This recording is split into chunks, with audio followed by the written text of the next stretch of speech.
The following is brought to you by the Social Suplex Podcast Network. This is Scorpio Sky, and you are listening to the Keepin It Strong Style podcast, and it is the best. Yo, this is Rich Latta from One Nation Radio. This is brought to you by the Social Suplex Podcast Network. We present to you the Ace of Podcasts, Keepin It Strong Style. Let's go. It's the Ace of Podcasts, Keepin It Strong Style. Covering New Japan, they ready to hold it down. Jeremy, Donovan, and the young boy Josh. Come and hit a job out and bury all the frauds. From the Tokyo Dome over to the G1.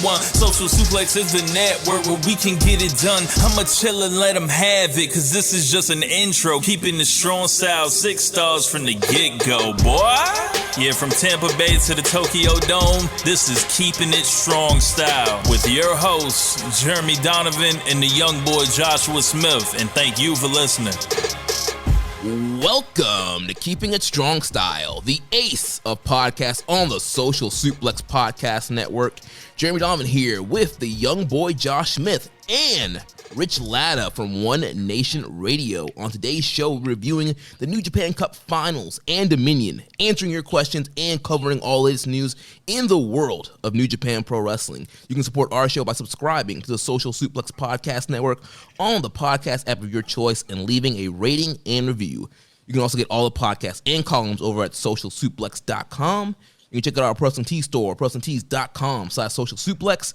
That's where you can get your official Keeping It Strong Style t-shirt. If you enjoy this podcast, please consider making a one-time or monthly donation by visiting socialsuplex.com/donate and clicking on the donate button under the Keeping It Strong Style logo. And this week's episode is brought to you by Manscaped, who is the best in men's below-the-belt grooming. Manscaped offers precision-engineered tools for your family jewels. They obsess over their technology and developments to provide you the best tools for your grooming experience. Get 20% off and free shipping with the code SUPLEX at manscaped.com. That's 20% off with free shipping at manscaped.com and use the code SUPLEX. Like you heard, our man Rich Latta, he has the Manscaped on deck at all times, Rich, ready to go. Yes, you brought the gimmick out. You brought it out way too soon. You did it in the middle of the match, not in the beginning. You know, I prefer to come with the gimmick ready to go right away, ahead of time, not waiting till the last minute. You know, just as soon as I see the first sign of trouble, and get it cleaned up. Fresh area. He heard Manscaped had to get it ready. So, Yep. Oh, it was like you were triggered or something. He's like Manscaped. Well, Rich, it's great. I got to bring the laughter, because I don't know if we're gonna be laughing too much more this show. But Rich, it's great to have you back on, man. We were supposed to have you on about a month ago now, I think. We're going to do the elite voting, but New Japan came back, and so we held you off for a big show, and here we go. Boy, they couldn't have picked a better time to show back up. I see New Japan knew I was going to come on here and talk about the glory days and the good days of the elite, so they moved their entire company around to erase me from coming on, and I've been sitting on that thought for about a month now. So I'm glad to be here. Haven't been on in a while, and happy. Hopefully, the listeners are happy to have me back. So the funny thing is, I forgot that Rich was even supposed to be on a few weeks ago. I didn't ask you on because of that. I asked you on because I've been kind of been sitting here thinking I don't even know if I want to do this episode. And I was like, if we're gonna do it, we should at least make it as fun as possible. The funnest episodes we do are with Rich, so I was like, at least it'll be funny. At least that, God. Yeah, man. Yeah, what a wild weekend to say the least for our folks in the land of the rising sun. Yeah, so we got a lot to dive into today. New Japan Cup Finals Dominion. We have tons of questions from the mailbag. Oh, this is the most questions we ever had. Yeah. And as we kind of go through the reviews for the undercard tag matches, we're not going to even review those. Just going to talk about the results and then kind of move on to the big matches and big talking points. Can I take a very brief moment and like say a disclaimer? Yeah. Okay. So we've gotten the most questions we've ever been asked on a single episode, more than any other landmark moment, more than any of the big matches, any of the big angles, surprise title wins, G1s have come and gone, Wrestle Kingdoms. This is it. Like, and I feel like we're going to have a lot of listeners who are listening maybe for the first time, even a lot of longtime listeners. I just want everyone to know this. This is episode 137. We've been doing this for almost 3 years now. I would like to say this is probably one of, if not the most positive New Japan podcast that exists out there, because we're passionate about this. But because we are passionate about it, we have to give our honest, unbridled, truthful accounts of everything that we believe is happening, has happened, and will happen. So what that means is, fair warning, you may disagree with some of the viewpoints that we share during this episode. And I don't want you to get the idea that we are negative Nancy's or just like some negative shills or whatever it is. Nah, dude, we've been here for 137 weeks, and I think like our level of criticism is very minuscule compared to the praise we give this company. But you're probably, if you're a diehard, like New Japan, like diehard fan, you might hear some things in this episode that you are not going to be appreciative of if you're not honest with yourself about what has happened, what is going to be happening. So I just want that to be thrown out there. Don't leave just because of our opinions on this one, because I'm sure, hopefully, as long as they get their act together, this will pass. Maybe. We'll see. Well, and if not, we already got your download, kid. So I want to start off. So we had fans back in the building for the New Japan Cup Final and Dominion. Osaka Joe Hall, 1/3 capacity. A little bit over 3,000 people in the building for both nights. And those weren't fans. Those were clappers. Well, I'm just playing. One of those clappers were one of our loyal listeners, and somebody always sends in questions every week. Reddit user PSan91. He says, I was there live at both New Japan Cup Finals and Dominion. What did you guys think about the lack of name calling? I think being there the first night, it led to a strange atmosphere and in the undercard, but people got it together for the upper end of the card and main event, of course. I also noticed the next day at Dominion, people had figured out better ways to use the claps, like when the wrestlers were punching or slapping back and forth, they were timing their claps. Also, the attendance was slightly higher for Dominion. New Japan Cup Final was 3,300 and Dominion was 3,800. So even the extra 500 people made for a better atmosphere, I felt. Anyway, my question is, do you think this kind of time clapping for the wrestlers will be the norm going forward, or at some point do you think New Japan will allow people to do chanting and name calling again at future shows?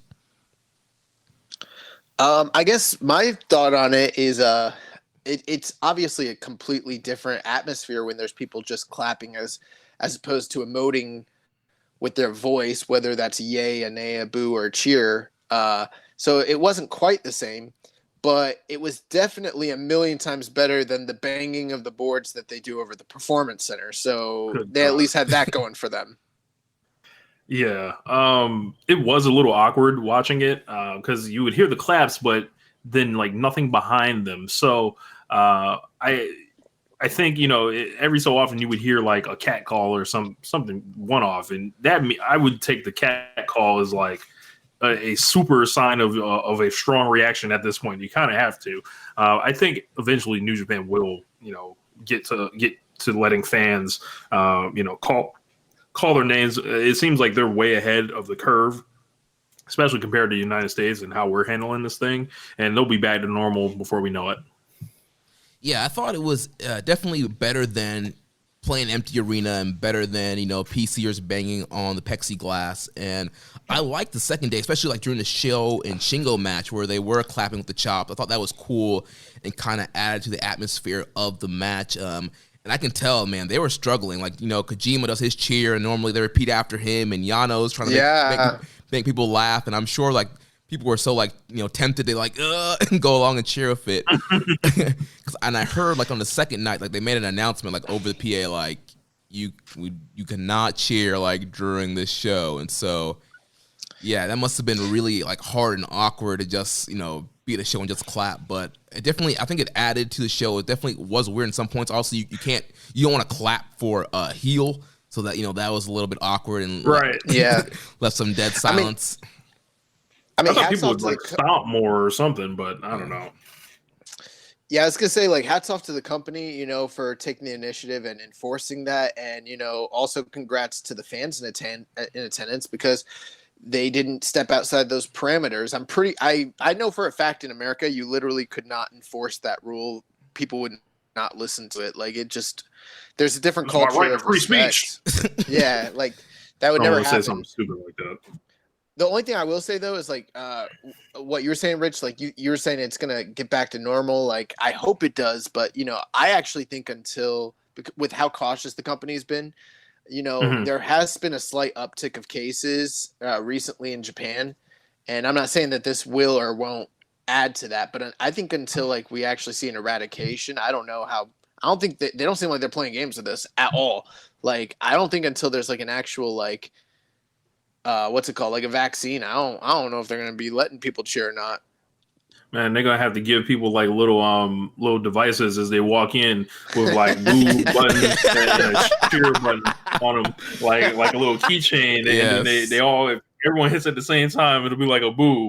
Bro. Yo, there's the next merch idea. You heard it here first. NJPW shop. Amazing. No, don't tell New Japan. This is our idea. Okay, so what it'll be? It'll be they have to buy this from us. Yes. It'll be a sound device that we come up with. You can pre-record 5 different things into it, and then you record your voice saying 5 different things, and you can hit each button. It'll correspond. Oh my gosh! You come out with an app or something. Yes. You can download this app right on your phone for a simple $99.99. Oh my gosh! This entire episode is copyrighted, so anyone who's listening, you cannot take our idea. We will sue you. So we had fans back, and so now, let's dive into New Japan Cup Final and Dominion, and of course, as usual, watch both of these shows using the NJPW EXT, the only browser extension for NJPWWorld.com. With features like dark mode, improved translations and layouts, custom and shared playlists, synchronized viewing parties, and much, much, much more. It takes your NJPW World experience to the next level. You can visit njpwext.us today for details. So, New Japan Cup Final opened up with Great Bash heel Togi Makabe and Tomioka Hanma defeating Yota Tsuji and Yuya Mura at 9 minutes and 15 seconds. Then we had Tenkoji, Hiroshi Tenzan, and Satoshi Kojima defeating Gabriel Kidd and Hiroki Goto at 9 minutes and 57 seconds. And now the next match we definitely are going to talk about. We had the in-ring debut of Master Wato as he defeated Doki at 7 minutes and 46 seconds. Had a question here from the Discord from EMJ Does PR. He wants to know, is Master Wato RLPW certified? Yes, the master is. His name is Grandmaster, and you can't call yourself Grandmaster and not be certified in some area. He just happens to have, taken to the air, whether it's, diving outside the ring, flipping back inside the ring. I am a lover of flips. I am a lover of fast movement. I am a lover of explosive, energy within the ring. I bow at the feet of Master Wato. And you should too. Yo, I am all in on Master Wato. I don't care about the look or the gimmick. This man opened up the match with a tornillo plancha. I was hooked. I like that kick he does where it's kind of like a Trouble in Paradise, but his seems like it's like a little bit more stiff. And his finisher is pretty dope too. I think I figured out what Wato is the Grandmaster of. Stealing other people's dope ass moves, because that's what he did in this match. He literally was like, all right, I'm gonna take your cool move, I'm gonna take your cool move. Oh, AJ, I'm gonna take your cool move, and then he just put it all together, and it's like, okay, I get it. So but maybe he's friends with Brian Cage or something. I don't know. Yeah, no, Brian Cage is like the Grandmaster. Yes. Big homie, Grandmaster. This was actually pretty great. I don't know about the long-term direction of Master Wato or anything of that nature, but in a vacuum, him and Doki was really good. I thought that Doki actually had a pretty good showing for himself as well, and they kept it short. They kept it entertaining. It was fast-paced. A lot of people probably didn't know what to make of Wato at first, but he very quickly got the crowd and all the claps behind him. 7 minutes, 46 seconds. He put this geek Doki with the bent pipe away, and we keep it rolling. Like it was pretty cool. Yeah, I really like his offense. He was doing, the bicycle knees. We mentioned the tornado at the beginning. His finisher is a spiral tap, which is awesome. And I forgot that when he was a young lion, he used a Trouble in Paradise as his young lion finish because he was head of the class. Yeah, he did. So I popped when he did that. My whole thing with Wato was he doesn't look. It's sort of like this. Like you had this childhood friend, you grew up together, and you were best friends, and then you lost touch, and you run into each other years ago, and you don't look the same, you don't sound the same, but then you start hanging out, and you're like, oh, they're the same person, and they just grew up. That's Master Wato. He looks different, but once I started wrestling, I was like, oh, that's just Harai. That's Harai Kawato. I remember he was dope. We always heard about the mixed reviews he would get in CMLL or sometimes bad reviews, but it's amazing what being back in your home country and speaking the language and and being in your own kind of wrestling environment does. And it's just another example of these excursions. Sometimes they are not a reflection of reality. Well, that's and you're absolutely right. That's not necessarily what they're there for. The person who's there is there to learn. They're not there to excel or exceed or be world champion or world beater. Sometimes that happens, but it's not usually the case. A lot of the people go over there, learn, and then people be like, oh, they suck. And then they come back and they're raw as fuck because they learned. So, yeah. Yeah, and like you mentioned, Josh, I thought Doki looked really good in this match, too. I'm slowly, week by week, starting to get on the Doki bandwagon. He did an awesome, springboard into the ring DT thing. And I think since he's been in New Japan, it's helped him a lot, improved. And, yeah, I'm starting to dig Doki as well. And this was a good little match here. I really enjoyed this match. I was 3.5 on this. Am I crazy for going 3.5 on this match? Yeah, that's too high. Nothing wrong with it. They're Adobe star ratings. Go ahead. I'm not gonna star rating shame you, Jeremy. But I'm just I looked on Grapple after the match and it was a lot of people were pretty low on it. I was like, I don't know. I'm pretty jazzed after watching this. This man was flipping, doing V triggers, Trouble in Paradise. Doki when I was see a V trigger, it's I just there's something about it. It made me feel good. Well, I think I've got something to say towards that at the end of our review for this night, but we got a few more things to go through. Any final thoughts on Master Wato here? Thought it was a good match. We had an angle afterwards. Yoshinobu Kanemaru laid out Master Wato. Then we had Tenzan coming out to make the save for Wato. Yeah, I kind of get it, and it's something we're going to talk about. Obviously, there is a limited roster, so what they can and can't do with certain people is kind of debatable. I think that's one of the things a lot of people forgot. A lot of people were criticizing, why is Doki the guy attacking Kawato? And I'm like, because there's not that many juniors in town.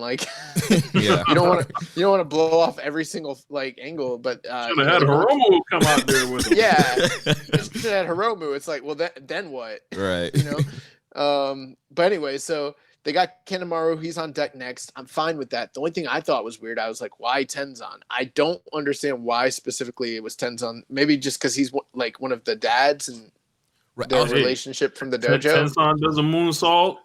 He's a high flyer. Wato's a high flyer. Yes, I just called Tenzan a high flyer in 2020. Someone come grab me. I'm trying to remember. Was Tenzan maybe his senpai in the dojo? Maybe.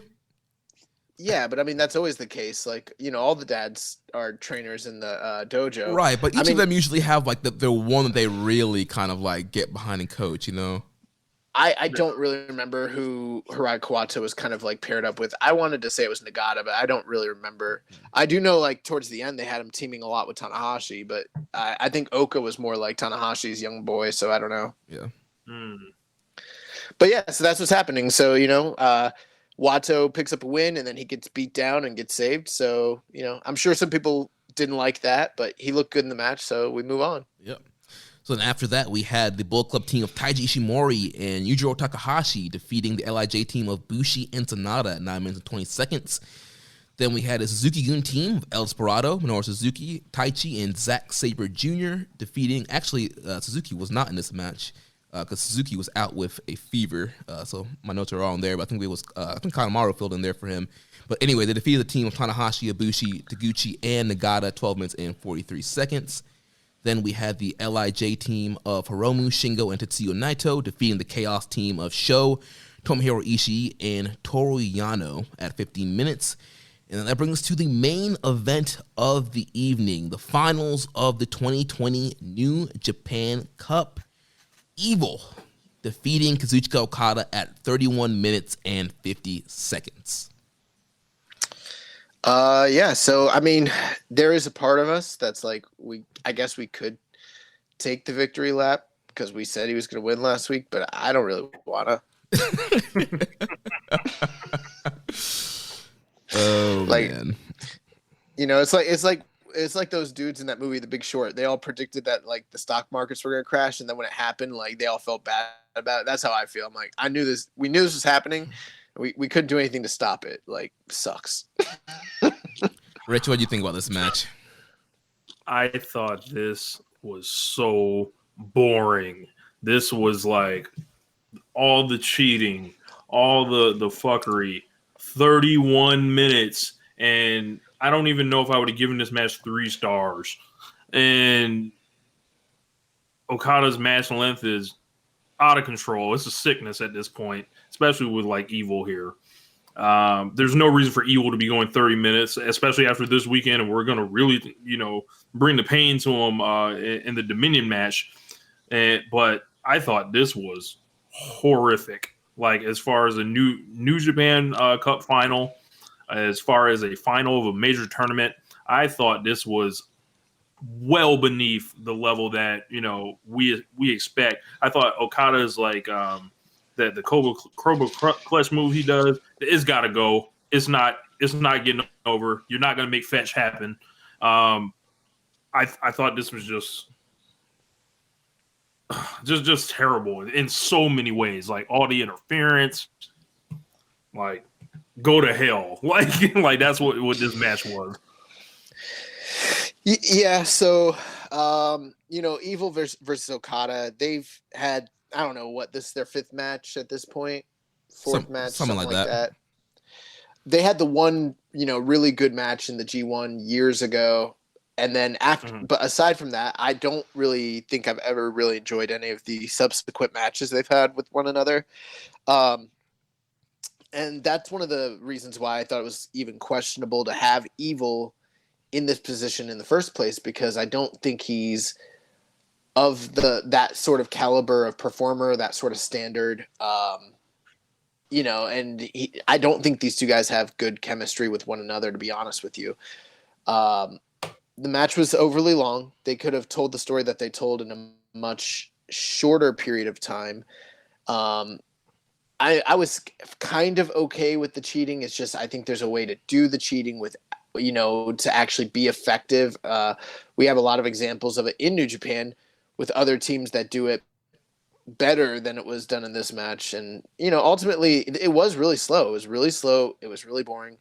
And even at the end, it just was convoluted. Like this, to me, started feeling like late era WCW type style matches, or like early 2000s Russo era TNA matches. Like it just, I don't know. It's not what I want from New Japan when I watch it, to be honest with you.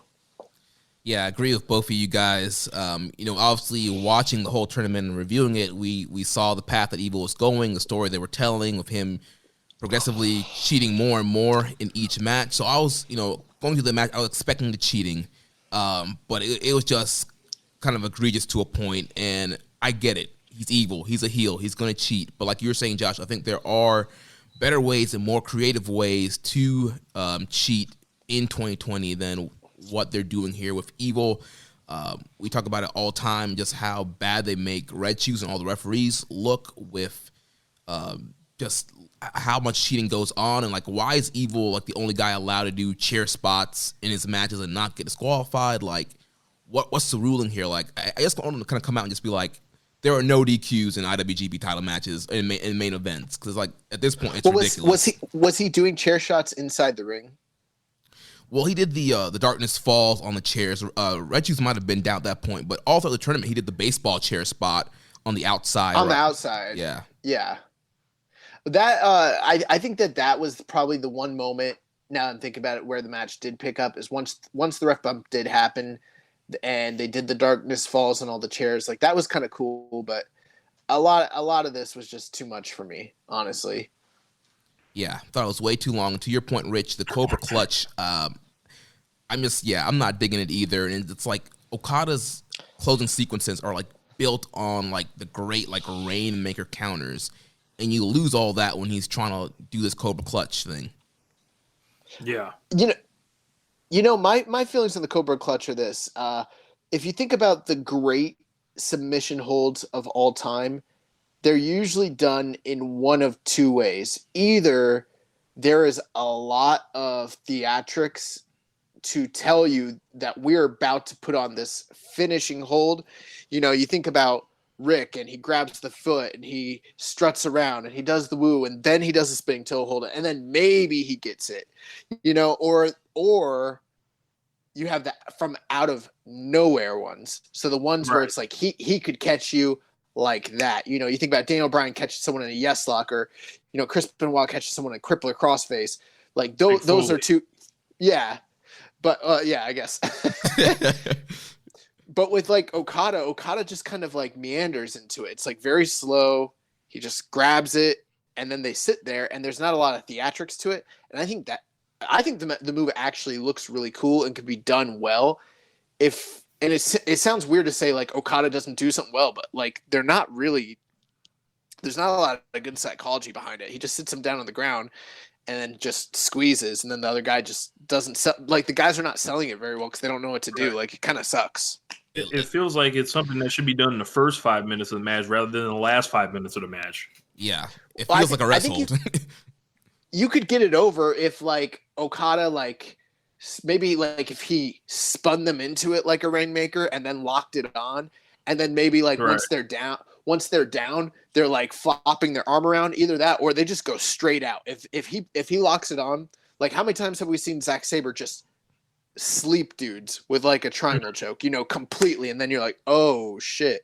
But he's not really sleeping. I mean, I know Hiromu passed that, but it was after a long ass time. Like, it looks like a rest hold that people are just tapping out to, and it kind of sucks. Yeah, not a fan of that. So we did have two questions here. Reddit user Grantu Dodd says, I need a ruling from Young Boy's girlfriend. Is Evil still hot as hell despite the heel turn? Well, I guess we should actually talk about that first before we answer that question. So Evil, there was interference here from Gato and Yujiro Takahashi. Once again, Yujiro costing Okada an IWGP or a big match here.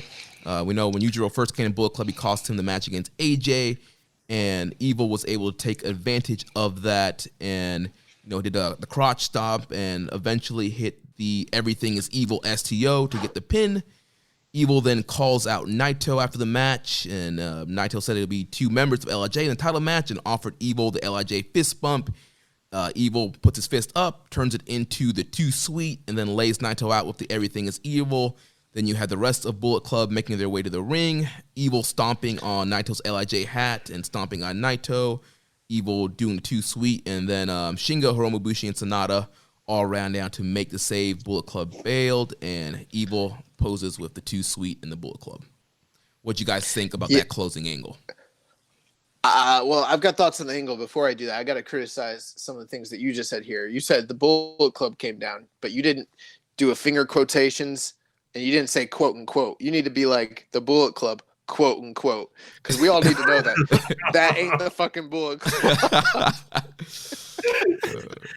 This shit look like the NWO 2000, like the NWA and WWE with Booker T in it and shit. Like, this shit's cooked. Like, we're gonna get more into it, but yo, yeah, like the cool. Like I like the fist, and then it turns into the too sweet. That was the best thing about it. And then everything after that, when you start thinking about it, it's like, yuck. We have to watch Evil. Like get this mega push. You know, God. So the funny thing was like when Gato and Yujiro first started interfering in the match, there was a little bit of deniable plausibility. Like it wasn't clear that Evil was for sure going to Bullet Club. Although if you're like a longtime watcher, you probably could have connected the dots pretty quickly. But they had that deniability to be like, oh, this is just a continuation of the Jay White and the Bullet Club and Gato trying to screw Okada storyline. It has nothing to do with Evil being in this match. Those are just coincidences. But you know, as I was telling a friend of mine, they said that's what they thought, but I was like, nope. I knew immediately Evil was turning because here's why. In New Japan, nobody ever like interferes in another person's match unless they're in the same team. And if they ever do, they're always switching sides. Always. Every single time. You will not find an instance where like someone just came in to attack somebody else because it was like beneficial to them. Like it never really. Actually, the only one I can think of is like when Evil got jumped by like Jericho before the ZSJ match. That might be like the one time. But for the most part, like you always know that person's switching. And as soon as this happened, I was like, oh my God. That's why Evil's been cheating so much, because he's freaking going to Bullet Club. Like, and then sure enough, it happened. And then I just thought like, oh man, that means tomorrow night don't look so good for Naito. Now, like, I'm famously like not the biggest LIJ fan. I always thought it was cute. It was like, you know, okay, cool. That's, you know, what some people like.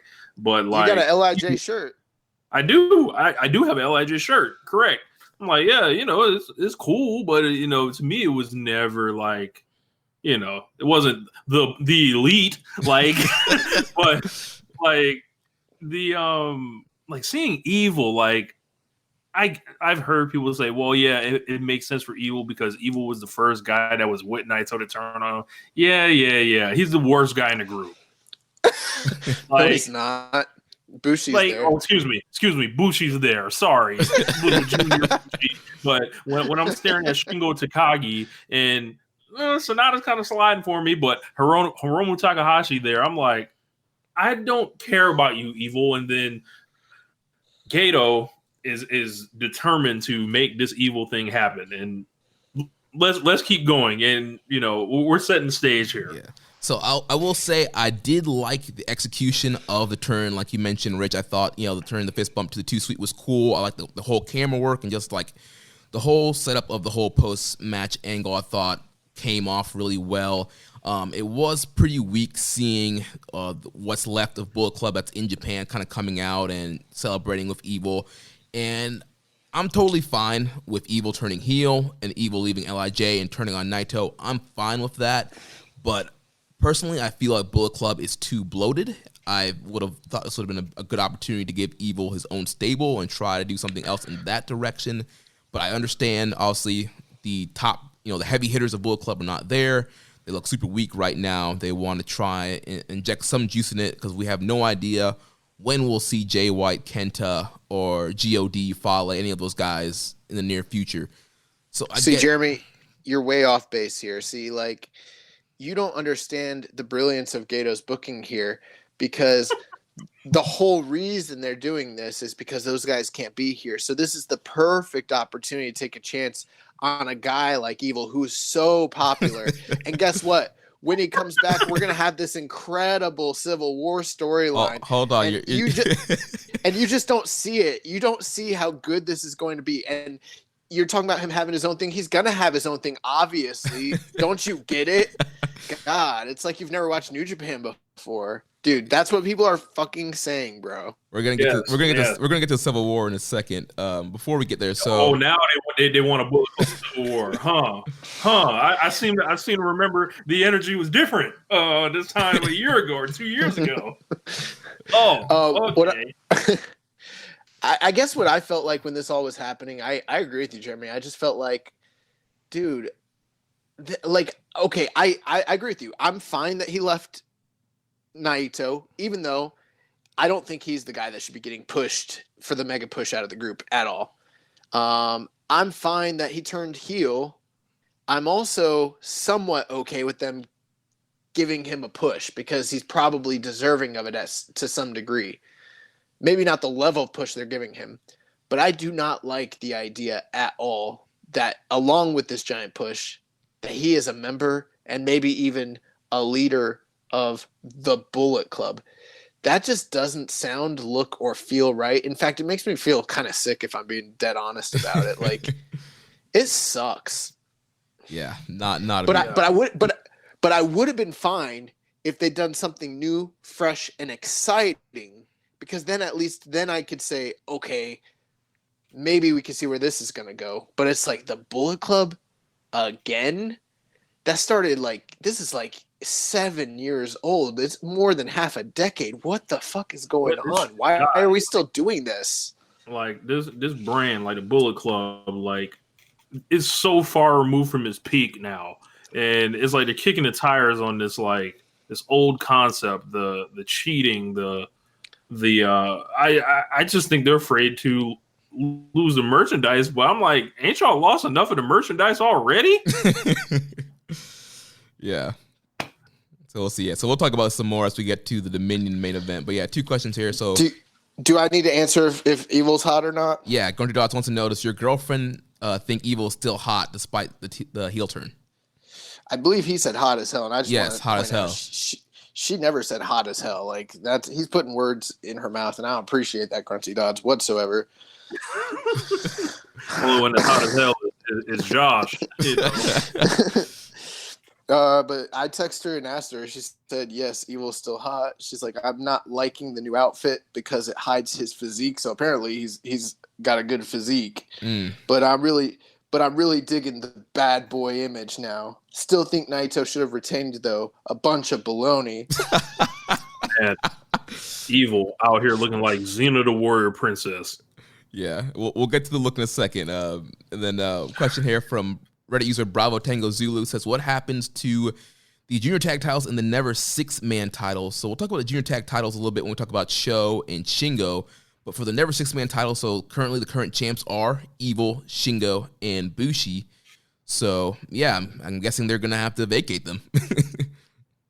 Look, why don't they pull it? Since they acting like WCW anyway, why don't they have a singles match for those belts? Or excuse me, they're already doing a title for the double belts already, right? Yeah. Like put the 6-man belts on the line, and whoever wins gets to pick new partners. Oh my gosh.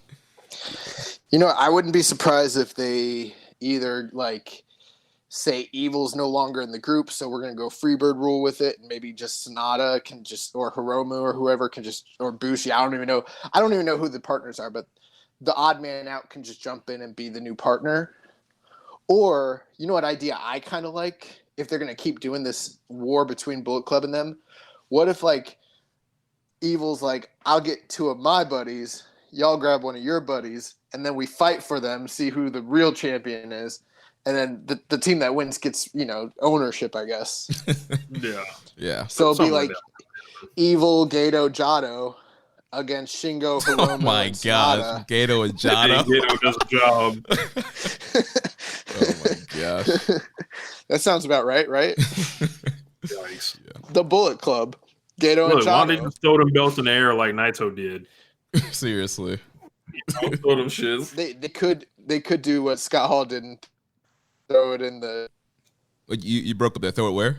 I don't know. I was just saying they could just throw it in the trash, like when they threw the television title in the trash and fucking Jim Duggan just found that shit.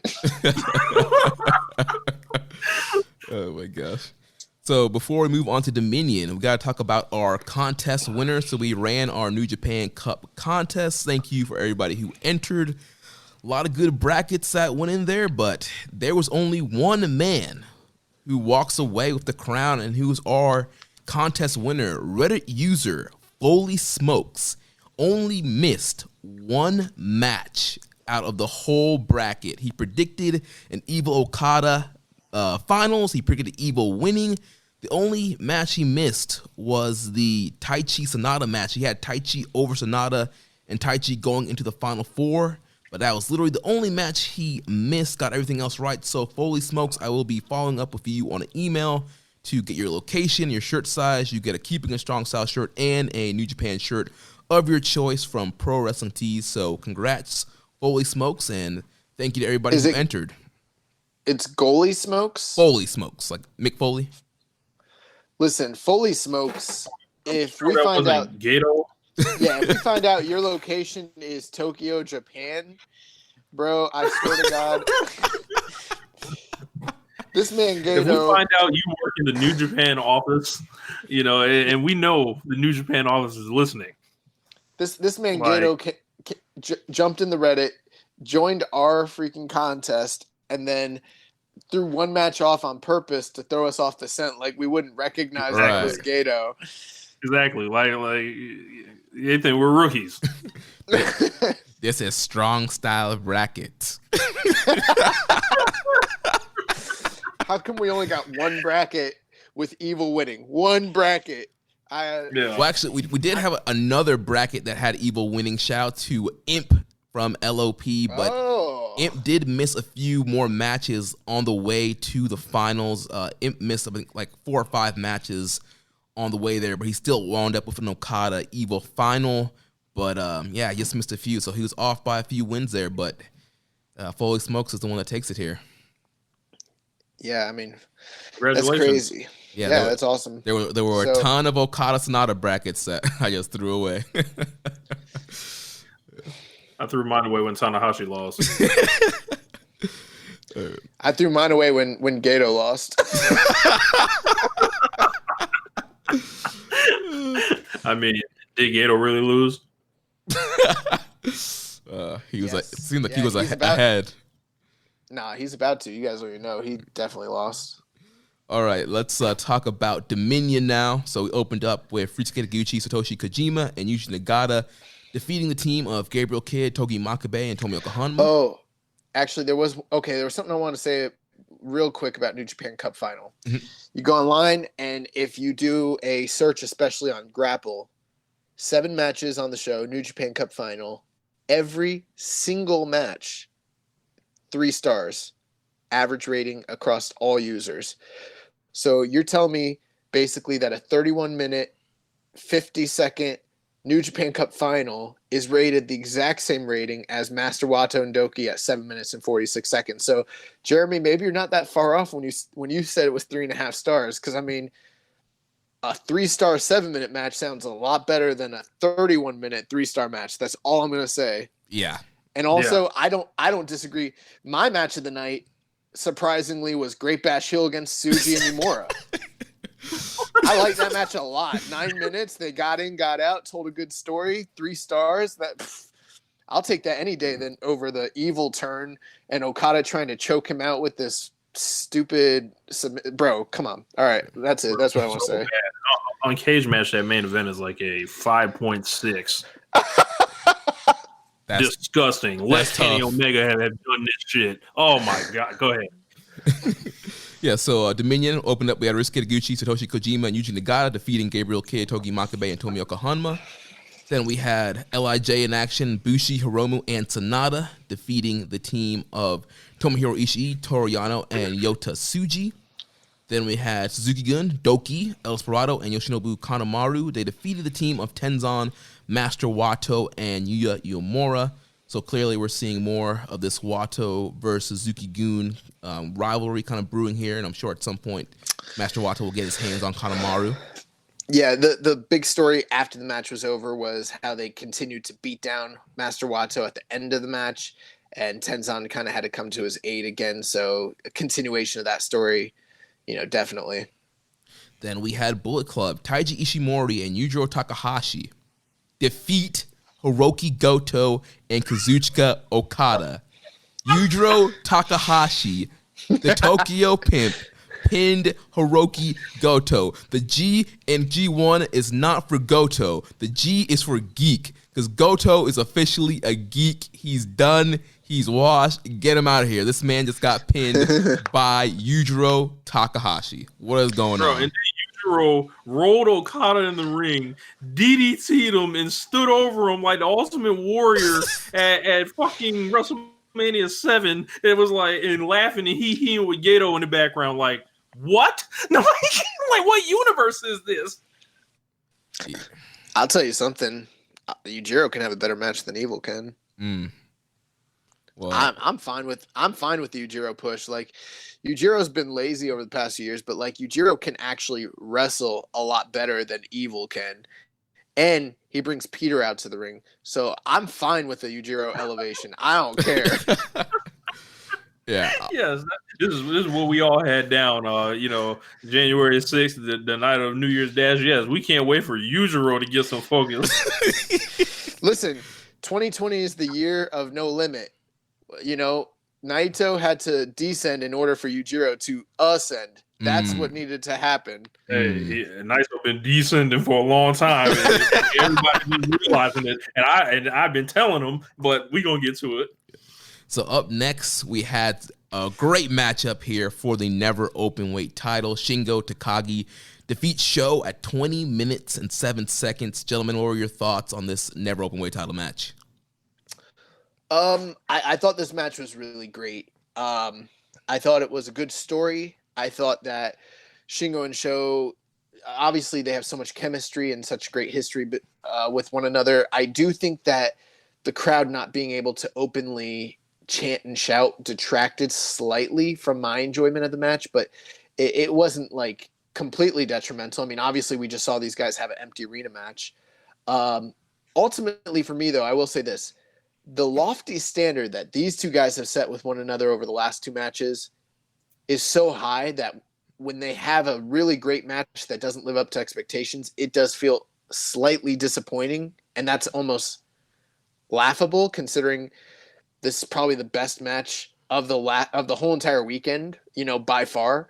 But yeah, I would have gone probably, I'd say 4.25 on this, which is just an earmark below what they've done in the last two matches. But it was still really, really good. I thought Shingo made Sho look like a star, and the story they told was great. Like, Shingo kind of did what he's done to Sho in the past. Like, he outlasted him and then put him away with a big move and showed him that he's the real heavyweight, and Sho's still got to get up to his level. Yeah.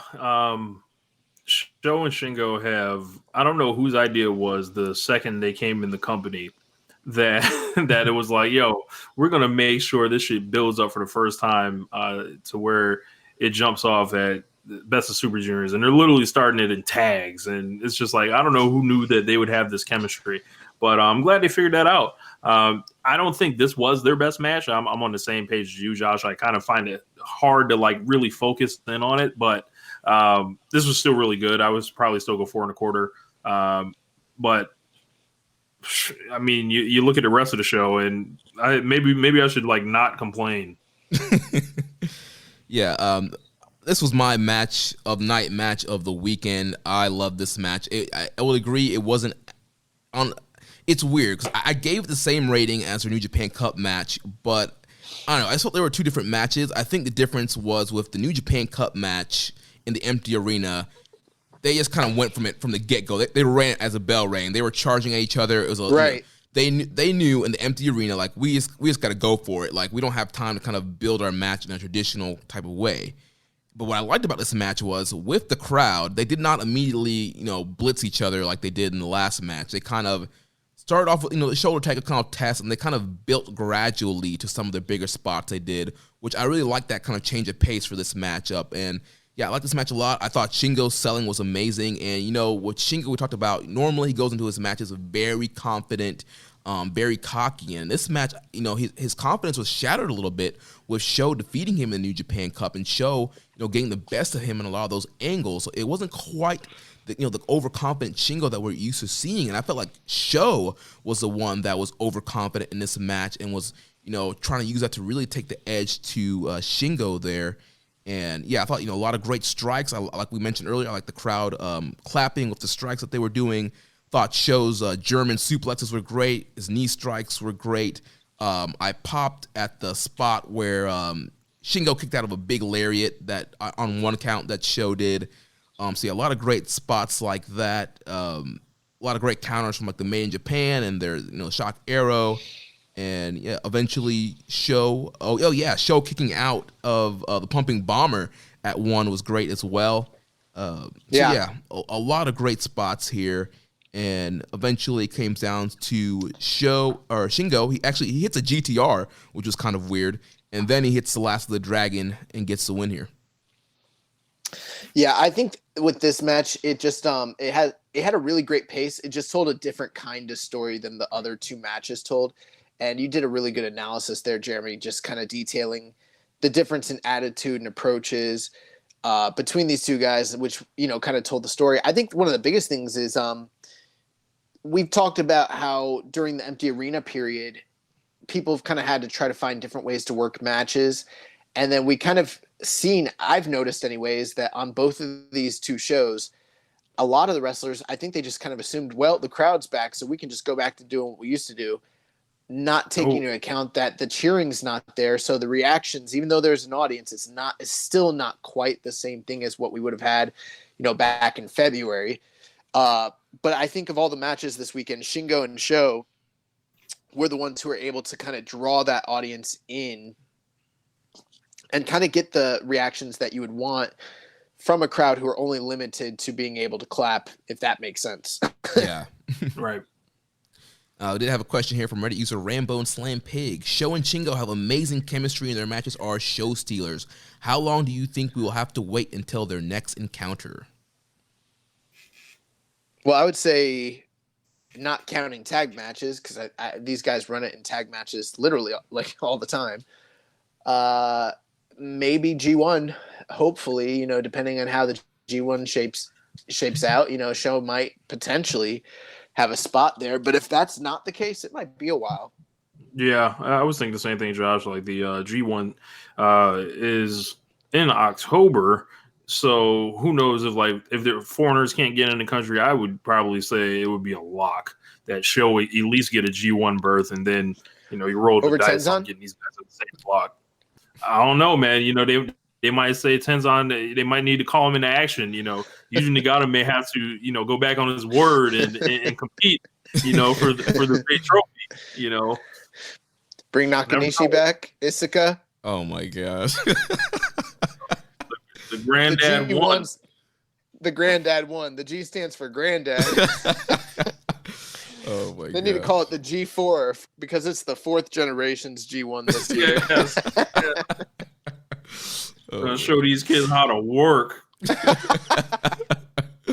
But yeah, I agree with you guys. Yeah, if we're not getting a lot of the foreigners back for the G1, I think Sho would be great in that tournament, and I would love to get those guys in the same block. But if they're not in the same block, it might be a while until we get another singles match. It maybe until Sho kind of bumps up to heavyweight, or if Shingo stays in the Never division, maybe sometime next year Sho can challenge again for the Never title. Yeah. Next question from Mookie1515 says, do you think Roppongi 3K will be forced to vacate the belts due to Yo's injury? Yes. Yeah, I think that's probably going to be the most likely thing they're going to do. Obviously, with Yo being out for a very long time, torn ACL is a pretty serious injury. I think they are going to have to vacate the titles. I don't know what they're going to do with them because there's not many junior tag teams there that you can put them on and do anything.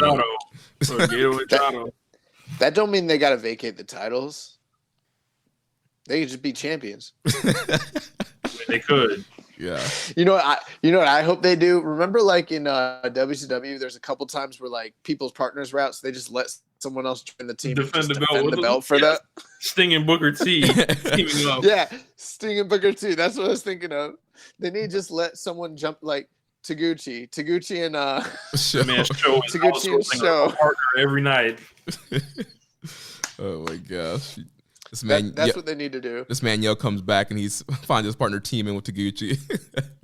Or how about Sho just gets over by defending the titles by himself for the rest until he loses them.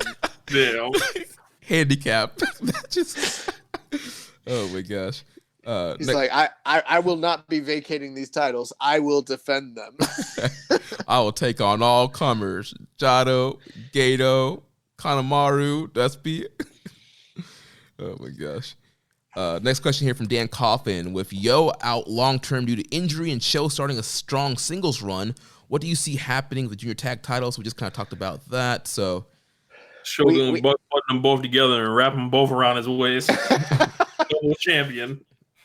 I don't know if they're even gonna have enough teams right now. Those titles, hypothetically, they might get like, you know, team 1 versus team 2 playoff, and then that's it. But could we maybe see a period where those are just inactive until they have like people to actually fight for them? I think that's actually a possibility. Yeah, we could. I mean, why force it? Why try to push it if you can't?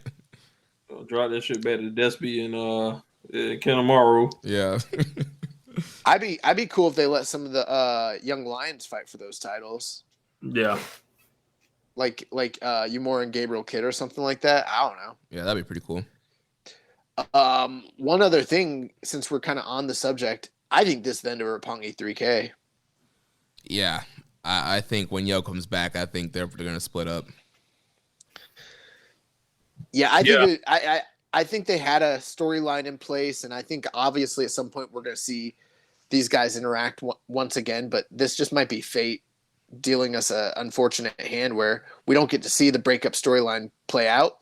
They're just going to quietly split up, and then one day Yo will super kick him out of nowhere. Yo will show up, and then there's a lot of options for what they could do at that point. But in the meantime, I think Roppongi 3K is a thing of the past already. Yeah. So a lot of the things of the past. We're going to get to it. Oh, my God. Josh, you want to get the next question there? Yeah, Sir Sam asked, where does Show go after losing the Never match? I think he would make a great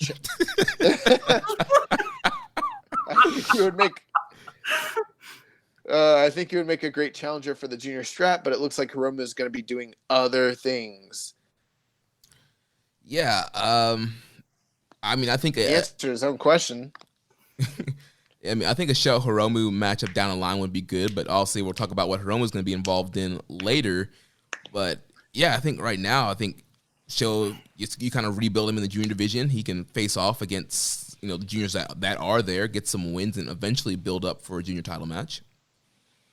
Yeah, he's going to fight Bushi about 70 times. Then he's going to go ahead and fight Kanemaru, Despy, all on a loop until Naito gets to slum it with the juniors. Or excuse me, not Naito, Hiromu.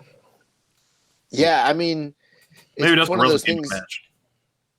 You kind of look at what you've got going, and it's like if there's not going to be a Super Juniors this year, and he's not going to actually be in a G1, kind of greatly limits the remainder of the year for what he could hypothetically accomplish.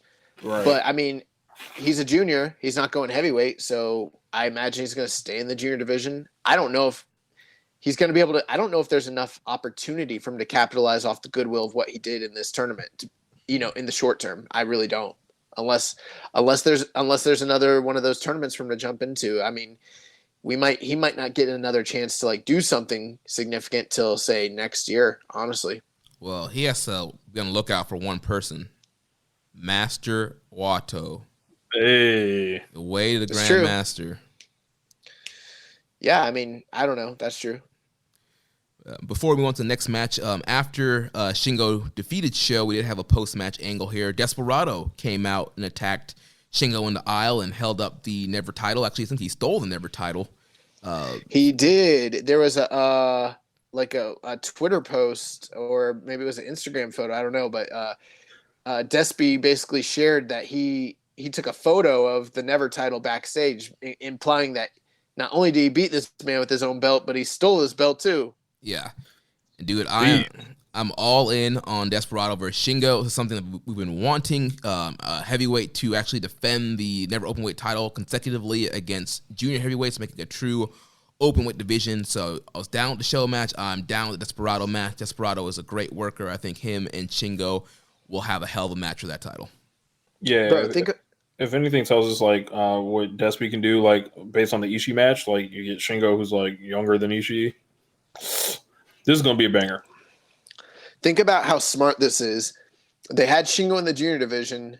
They had him steamroll all the juniors. Then they had him leave the junior division, become the quote-unquote open weight champion.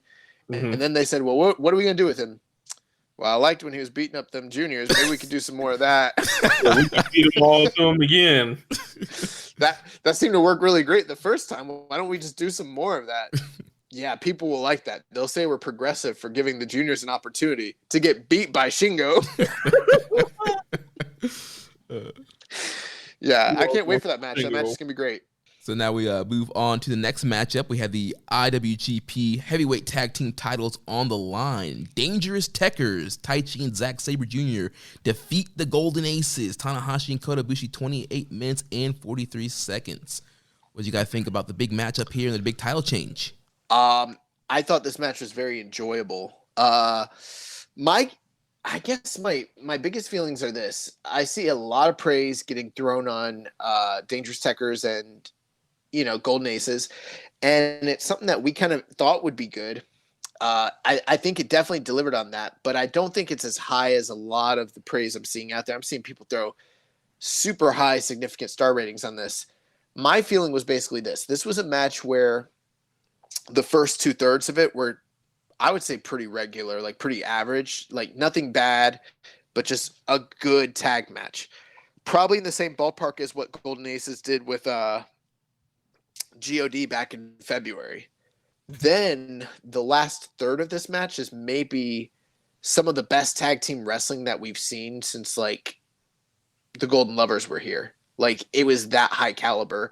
And I think that because that occurred at the end of the match, it really elevated it a lot in the eyes for, a lot of like fans in the audience, and especially people who are big fans of this Dangerous Techers tag team as we are. But I thought it was good. I thought it was really good. I'm not quite as high as everyone else. I'd probably go 4 stars here. But I'm glad that, again, we were right last week when we accurately predicted that Dangerous Techers were taking these belts off the Golden Aces. Ahead. Makes all the sense in the world. Yeah.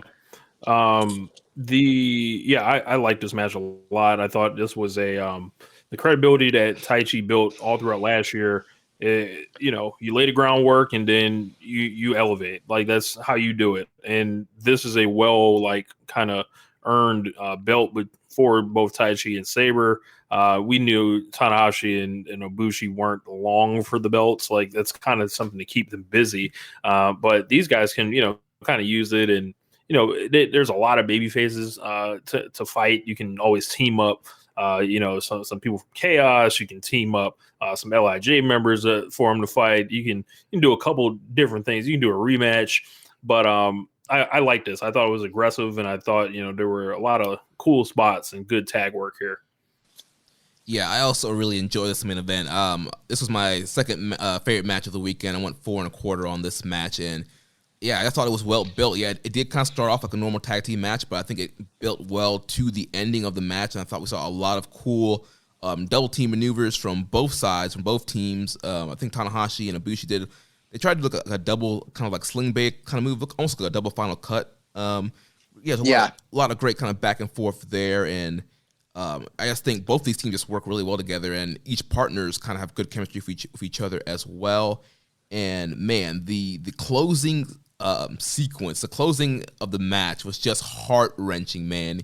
Tanahashi, he has historically bad knees, and then Taichi holds him, and Sabre just dragon screw. I was like, stop, he's already dead. Stop beating up our dad like this. Like, what are you doing?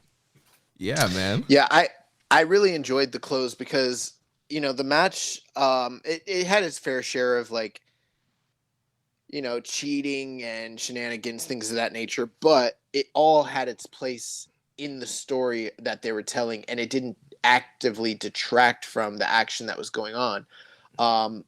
The big turning point was when they busted out the Iron Claw, and I don't know if there was a rep bump or what Red Shoes is doing. I guess he might. I think Sabre was distracting him and holding on to him. That makes sense. Okay, so either way, and then Taichi ends up hitting Ibushi with the Iron Claw, And that kind of, at that point, literally eliminates Taichi from the remainder of the match. And then from there, Tanahashi is able to, get the Iron Claw away from him, but he's left in a 2-on-1 situation, which I thought was kind of interesting because if you recall back to the match that he had with when they won the titles from God, he kind of was in a similar position and was able to win the titles almost single-handedly. And this kind of reminded me of that situation. Like we've seen Tanahashi in several different situations overcome the odds, be outnumbered, still find a way to win. But like you said, Jeremy, they isolated him and then isolated those knees and just tore them apart to the point that like once it was finally done, there was no doubt in your mind. Like, and like I said, they did cheat a little bit, but like this is as clean of a win as you're going to get from a heel tag team. Like they beat the brakes off of Tanahashi and Ibushi, and they're your new tag. They've kind of secretly been like the best tag team in New Japan for about 2 years now, and now it's kind of solidified, honestly. Yeah, they get the big win with the Holy Zack Driver, which is the Zack Driver super kick to the back of the head combo, which I love that finish for them. I think that was awesome. And so, yeah, Dangerous Tekkers get the win here. And they have a question. Go ahead, Rich. I'm kind of a fan of Taichi. You hopping on the Taichi bandwagon? You're becoming a fan of Taichi? Yes. You know what? Taichi's kind of got like he lost some goodwill with me because of some of the stuff he did in this tournament, but this match was good. So he's kind of gained it. Like I said it last week. It's like 1 week he does bad, and I'm like I'm down on him. And then the next week he does good, and then I look like an idiot from what I said before. Like he's just it's a toxic relationship being a semi fan of Taichi. Like he hurts you, and then he comes back and he tells you he's going to do better. Yep. He treats you right, and then the next time he's out here fucking up again. Like I don't know. Man, it's like his last name is McMahon or something. I don't. Oh my gosh. Oh, one thing I wanted to say. So I agree with what Rich said. Like it does make all the sense in the world, and he brought up options of what they could do down the line hypothetically. There's a lot of babyface tandems that they could throw together to challenge for these belts. But my big thing is that I think it has to be Golden Aces rematching for the belts, because while there are other tandems that could hypothetically challenge, what are the Golden Aces going to do given the current state of the company? There's nothing for them to do right now. So they actually have to fight for the titles again, because there's nothing else that two guys of the calibers of Tanahashi and Ibushi could be doing right now anyways. Right. Everyone else tied up, unless you want to see like Okada and Tanahashi fight with no title again. Yeah. Well, it'll be interesting to see what. I think Tanahashi and Ibushi, they have to rebuild. They got to start from the bottom. They got to face, Great Bash heel. Gabriel Kidd and Clark Connors. Like they got to face Suji and Yamura. Start rebuild completely. Yes. Start from the bottom, work their way back up to Dangerous Tekkers.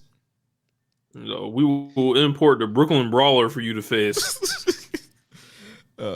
We did have a question here from the Discord from Highest Fly Flow. He says, what's next for the Dangerous Tekkers? Love their match, but don't think anyone else can match up the Golden Aces level unless they do something like Goto and Ishii.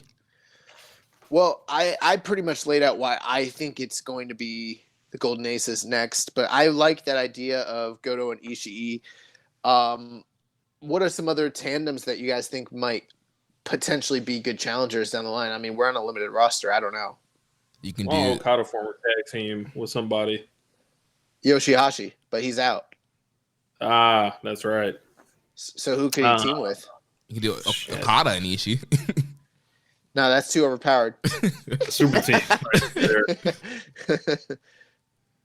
Tomohiro Ishii would have to be Okada's pin eater. How weird is that? I've seen it before. Yeah, I know. Shit, I guess you got to go Tenkoji here. You can go. You can do Shingo and Sonata. Shingo and Sonata's an overpowered team too. Yeah, well, bro, you could always go Naito and Shingo. Do Yano and Okada. Oh my god. Yeah. You could. Yeah. So I mean, yeah, there's a lot of options there. You could have a Suzuki Gun team challenge, inner Suzuki Gun Civil War. Suzuki and Despy versus him. I don't know if that was gonna ring off the same way. Actually, in the post-match comments, Taichi actually made a comment about that. Like they're walking to the back with the other guys from Suzuki Gun, and he was like, Kanemaru and Doki, we could beat you guys pretty easily. Why don't you guys challenge next? Which, kind of is funny because there was a produce show, the Taka Taichi Mania, that they did last year. And they actually, the main event was a tag match where it was, I don't remember exactly who all was in it, but on one side it was Doki and the other side was freaking Taichi. And Taichi was bullying Doki the whole match. And that's what the story of the match was about, was that, like, Doki is the lowest ranked member of the team. And wow. Taichi gives him crap and, like, doesn't think he's of the same caliber of the rest of the team. And so that's kind of like this undercurrent story that's like not really acknowledged by New Japan just yet, but it is kind of there. That's why I got help my man Goto out. Like, can we give Goto a bone, bro? Maybe that's what Sho could do. Sho could go to the heavyweight tag division, him and Goto. Yeah, do that. Why not Sho and Okada? How about Sho and Ishii? Yeah, Sho and Ishii could be junior champions together. Yeah, stop. He's a junior, bro. Stop. He was smaller than everyone else. He was smaller than both the juniors he fought in the tournament. You gotta get your eyes checked. I saw a 6'4" pound man in the ring. I don't know what you were seeing. The truth. Highest Flyfo also asks, what do you think is next for Ibushi? He has been the biggest loser this year. How do you think they will dig him out of that? You sure he's been the biggest loser this year? I feel like we've been the biggest losers this year. We lost everything. We lost fucking we lost the fucking best of Super Juniors. We lost the fucking Real Dominion. We lost fucking crowds for months. We lost fucking Wrestle Dynasty. Yeah, Rich asked me, he's like, you watching New Japan Dominion? I was like, you mean New Japan Submission? Yes. I mean, I don't know. What do you guys think about Ibushi's situation? I mean, he lost the double gold dash. What else happened in February? I don't remember what he was doing. That man started like following Tanahashi around like he was a young boy again. No, that's right. Yeah, pretty much. So yeah, that's pretty much it. I wouldn't call him the biggest loser in the company, but it is. I don't know, man. I was told once before that he was just some sidekick before, and it seemed like, everyone's just cool with what's happening to him now. Yeah. It's funny. We did a show earlier in the year and I kind of brought up those points and everyone, I think it was you and Samson, Jeremy, you guys were both like, I don't think it's so much. And I said, I don't know. He feels kind of like a sidekick to Tanahashi to me. I don't know. It's cool. You could be a sidekick to Tanahashi, but, Shut up. Yeah, we'll get to it. All right. I mean, what do you guys think is next for him? Do they need to dig him out of a hole? Is he in a hole? I mean, what do you guys think? Yes, he lost both matches at the Domes. Went out the world's biggest loser. Did he take the pin? No. Tanahashi got pinned, so he got protected there. But can he fight Shingo? Like, can we do that? Wrestle Kingdom or something? I don't know. Shit. Yeah, I think he's gonna kind of be like you mentioned, Josh, in the tag division for a while. I think him and Tanahashi will try to regain the tag titles. I think he'll probably be in that, and maybe until G1, and maybe G1's his kind of breakout moment, and maybe he gets to the G1 finals again. And bro, how many breakout G1s is Ibushi gonna have before he's actually the guy? 38. He's 38, and he ain't flying as much no more. Gotta conserve himself. I'm waiting. I feel like this was a great question that we don't have a good answer for, and neither does Gato. Right. All right, guys. Here we go. I've been saying we're going to get to it the whole show, and here we are. I've been feeling. I feel sick about this match. The IWGP Heavyweight Title and IWGP Intercontinental Title match, the main event of the evening. The New Japan Cup 2020 winner, the King of Darkness, the new leader of the Bullet Club, Evil, defeats Tetsuya Naito in 37 minutes and 59 seconds. Yes, 38 minutes, guys. 38 minutes of your life. I'll never get back. Oh, man. What do you guys think? Rich, you want to pop it off? Sure, man. This was fucking awful. This is the worst IWGP Championship match I have ever seen, and I've been watching since Wrestle Kingdom 9. You guys on the last time Naito defended the title went back through every single title defense after the Kenta one, and that took you back to when? About 2015, 2014? Yeah, about that time period. So what I really would like everyone to do is go find that podcast, listen to that clip of Josh and Jeremy going through all those IWGP title matches, and then add this one to the front of it because it was fucking horrible. Naito's washed. Evil sucks. He should never in any circumstance be the IWGP champion. If you want to give him the white belt, cool, whatever. This guy's not a top 10 wrestler. He's not a top 15 wrestler in New Japan. Like, this is like an affront to everything I feel like we've watched that made us fall in love with New Japan. The great match quality, the precise booking, the mythical feel of the IWGP Championship. That shit's out the window now. Anybody but Ishii can win that shit now. Like, this is so bad. This is such a horrendous booking decision on so many levels. And me, I don't even care about Naito. Naito's washed. And I've said it on multiple shows. It's less about Naito losing the belt and more about Evil winning the belt. I don't care who Evil would have won the belt from. It should have never happened. This was long, boring, all the cheating. And it was pretty much just like, well, why would I even want to watch this anymore? Yeah.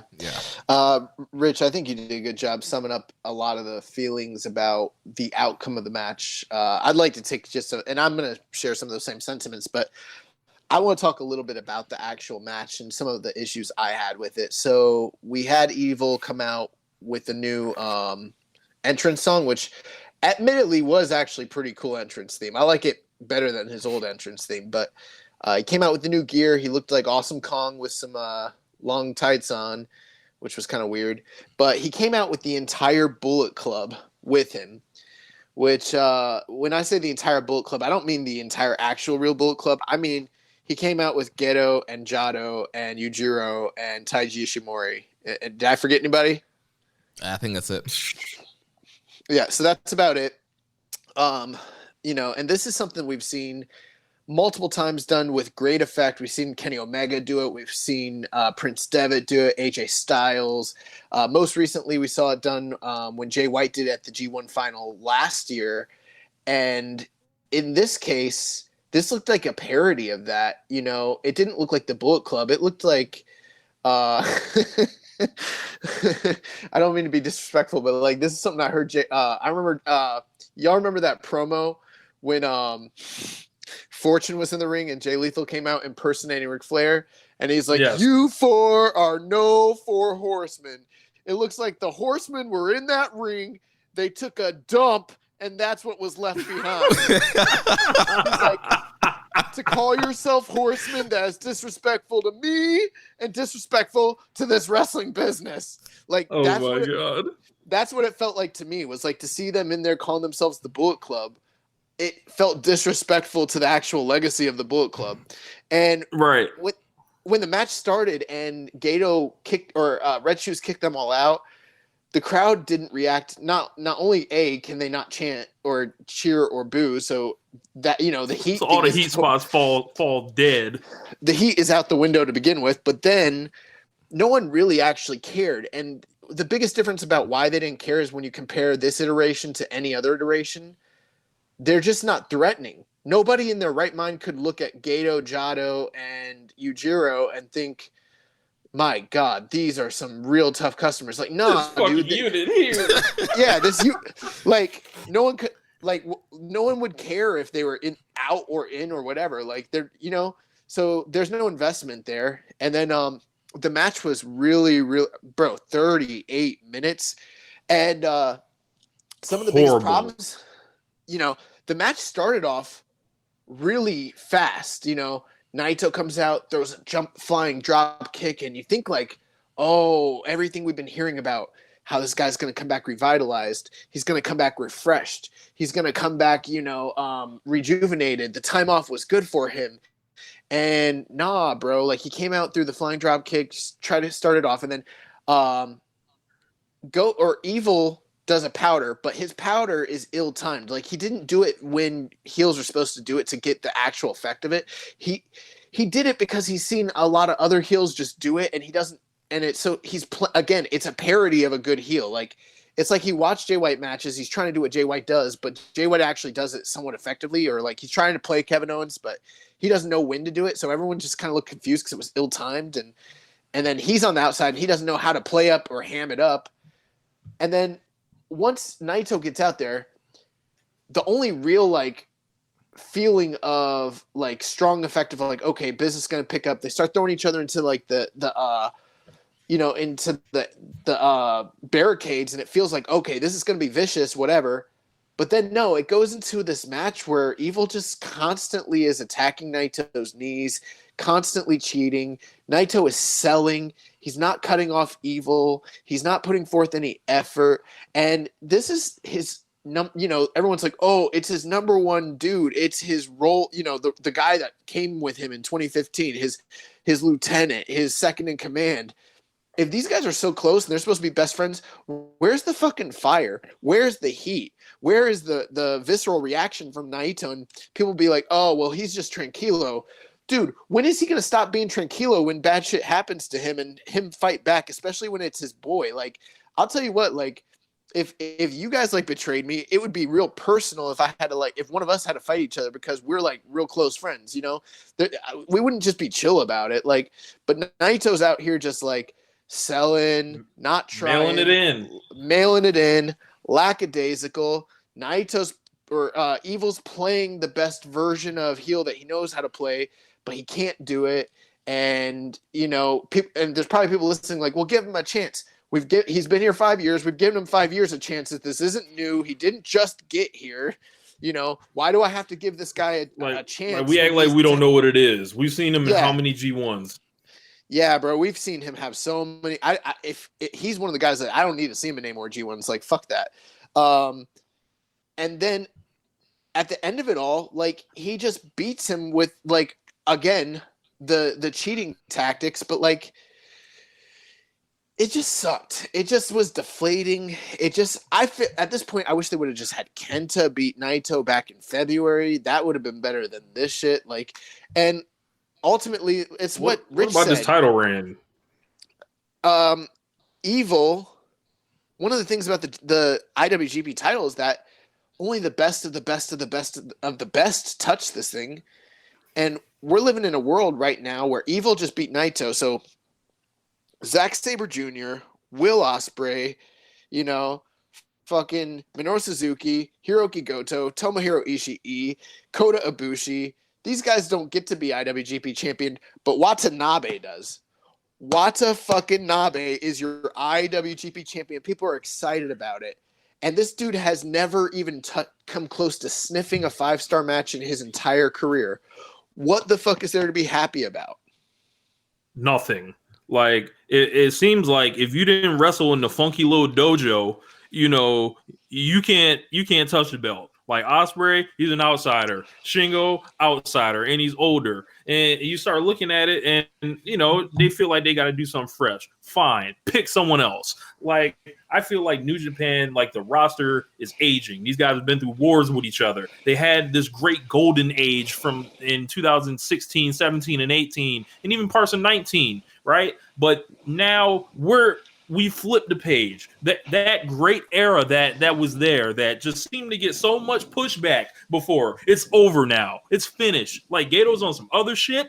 Like if these are what the main events are going to be, this is nothing but WWE Japan without the NXT coloration on it. Like this is horrible. Like I don't like. No one needs to see this, especially with the previous standard that you set. Like don't lie to me and tell me this is the same thing. That is the thing. There is a standard, and it's not that Evil's not a good wrestler. He's a good wrestler. He's literally not up to the standard, and that's a standard of excellence and greatness that New Japan set. Jeremy, you've been strangely silent on this thing, and we didn't even hear much from you in our personal lives. After you watched the show, you've been holding this. You've been holding it in, bro. Like, tell us, what are you thinking? Yeah, man, this was the worst IWGP title match that I've seen since I've been watching full time. I was watching this, had a few folks over here at the dojo, socially distanced. We had our masks on, so we were all safe. I wiped everything down. But yeah, I was watching it with Josh number 2, Zach, and Jamie. And just as the match was going on, I'm like, how long is this thing going? It's like, it's like 20-minute call. I'm like, we're at 20 minutes? 25 minutes, 30 minutes, 30. I'm like, why is this match still going on so long? This match was way, way, way too long. I'm sorry. Like, I get it. I know it's the big return of New Japan, big return of IWGP title match, Osaka Joe Hall. You want to give the people something. You want to give them that lengthy, meaty main event. But this was not it. This was way too. They could have done. Honestly, I would have probably preferred if Evil would have just squashed Naito. And I prefer that too at this point. Honestly, this match was really more of just an extended angle to me. Yeah, that's what it was. Like, you had the whole thing with Milano, which you forgot to talk about after the New Japan Cup match. We had Milano kind of breaking down in tears after the New Japan Cup match, and then this match. He still had the toy scythe, and I guess he was hoping Evil would turn back, and then Evil attacked him and broke the scythe and threw him into the barricade and stuff like that. I really enjoyed that. That was like one of the 2 or 3 things that I actually liked about this match. Yeah, I thought that was cool, but everything else, it just felt like an extended angle. He puts him through the table with the knee and literally just. Oh, I loved that. Again, that was a cool spot, but I feel like that's like a post-match kind of beat down or something, pre-match kind of thing. But like, I don't know. Naito gets his ass up and runs around like nothing happened. Like 10 minutes later, I'm like, okay. Yeah, it was really devastating. He went through it so convincingly, and like Evil spent a lot of time on the knee in this match, and then like you said, Rich, Naito was just running around on it at the end of the match and never selling it, which was like. And this is why, and I'm not even a person that like picks at nonsensical selling like that, right? But this is why Naito is not Tanahashi. We've seen Tanahashi have my knees don't work great matches for years now. He stands in there and he fights, and then he sells, and he can't like move. And if he does, it's a all or nothing risk. Either he's gonna fucking win or it's gonna cost him the match. Like. This guy, he's exactly what he's always been. A cheap knockoff of Hiroshi Tanahashi. Yeah. I mean, that's a little, I don't know. That's a little too, like, there was a time where he was like one of the top 2 or 3 best wrestlers in the world. So, I mean, come on. But he's not right now.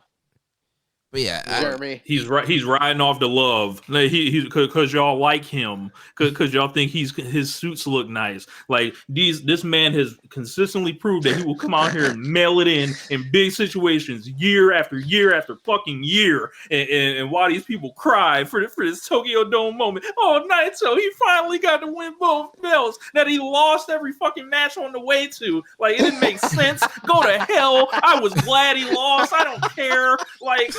It's only because Evil's the champion. Like get the fuck out of here. Like throw this main event in the fucking bin, light it ablaze, burn it in a trash can.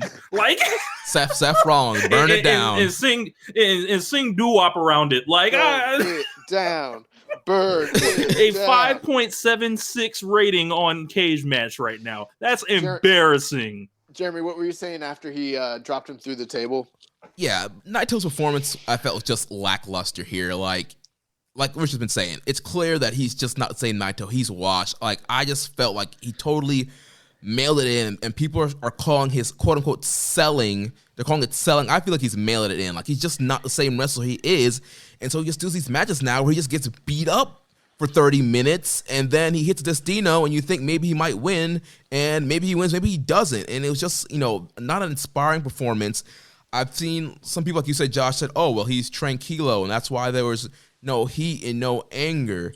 And then I've seen other people be like, oh, well, there was one point where like he raked his back, and you could tell he was really, really mad at him. Like, he threw something at him, and I was like, yo, did you not see like the Chris Jericho match with Naito? Like, yeah.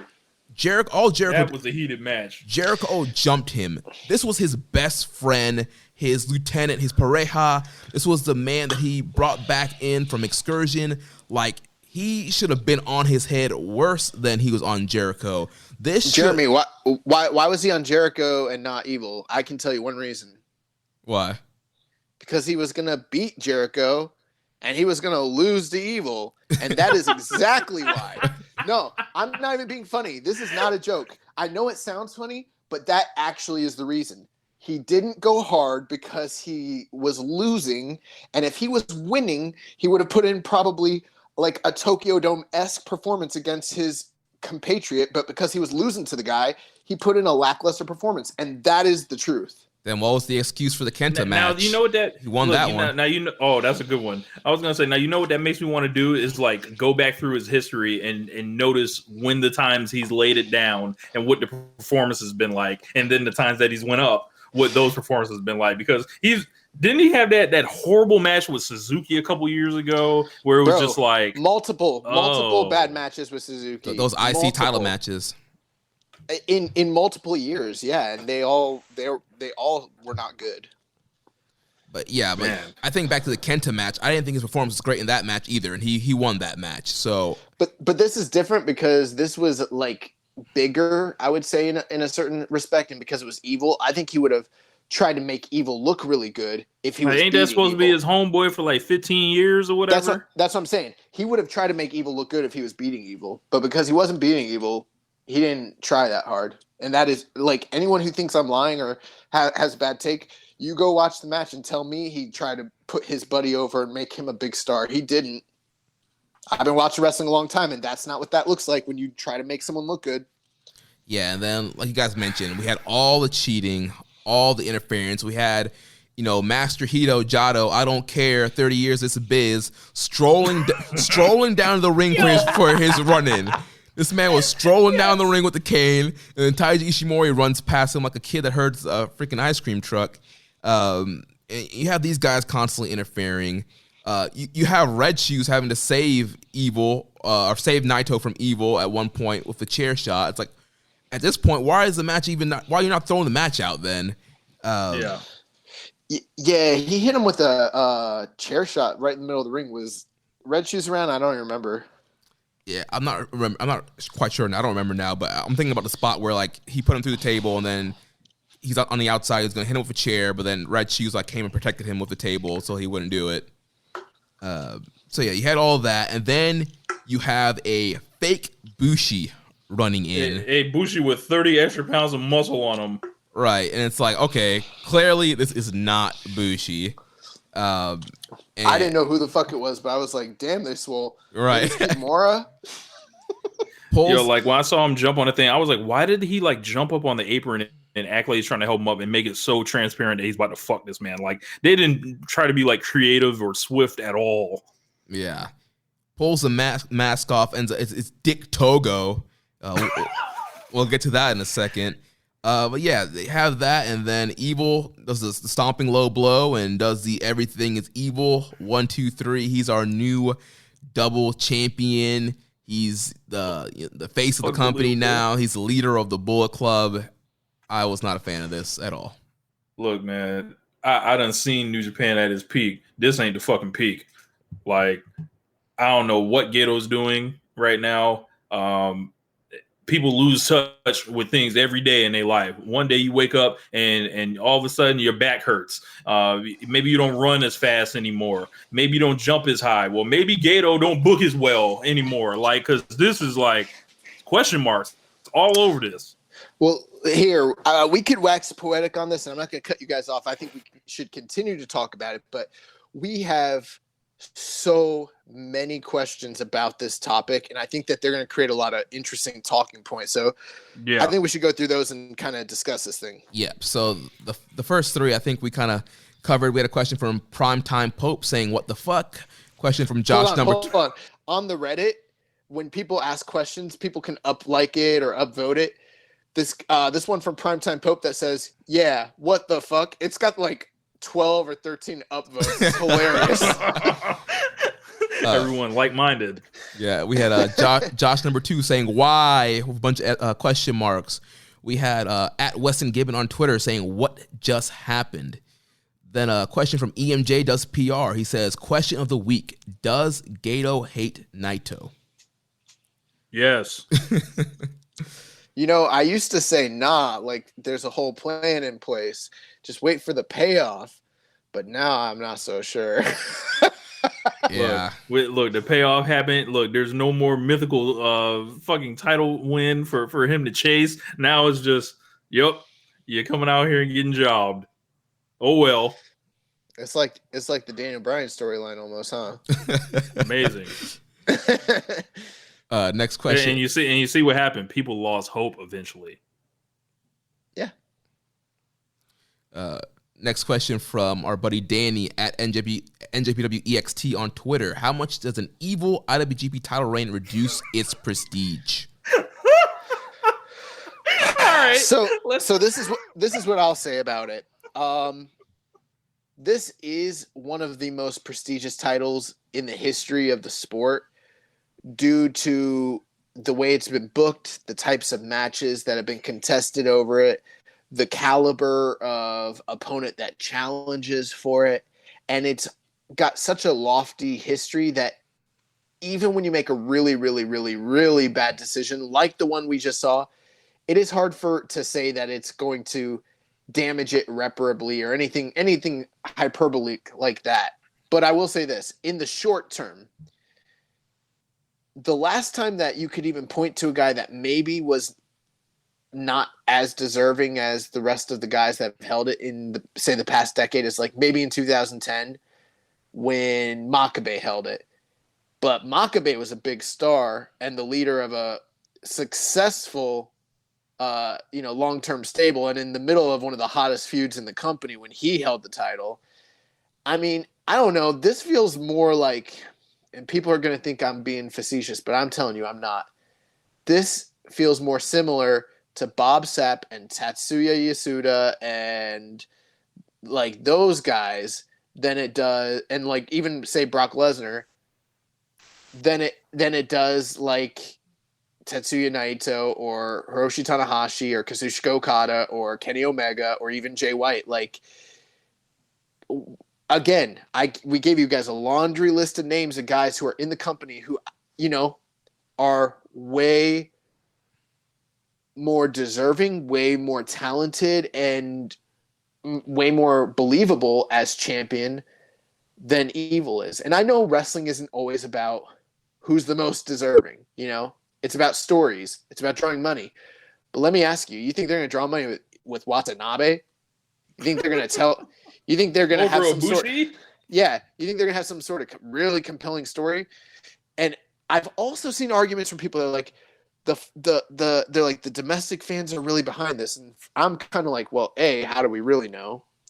B, even if they are, I remember when the domestic fans were really into the stories with Don Fry and really into the stories with Mark Coleman and really into the stories with Josh Barnett and really into the stories with Noya Ogawa. And look how that shit turned out. Just because they are interested in something initially doesn't mean it's going to turn out well. And I'm telling you right now, Evil doesn't have the ability to carry a storyline like this long term. This is going to be a black mark on the history of the title. I'm not saying it's going to make it irreparably damaged, but it will be this little black mark that people are gonna be like, remember when Evil fucking held the IWGP title? This is Jinder like a punchline. It's like when Jinder Mahal held the title. It really is. It's not.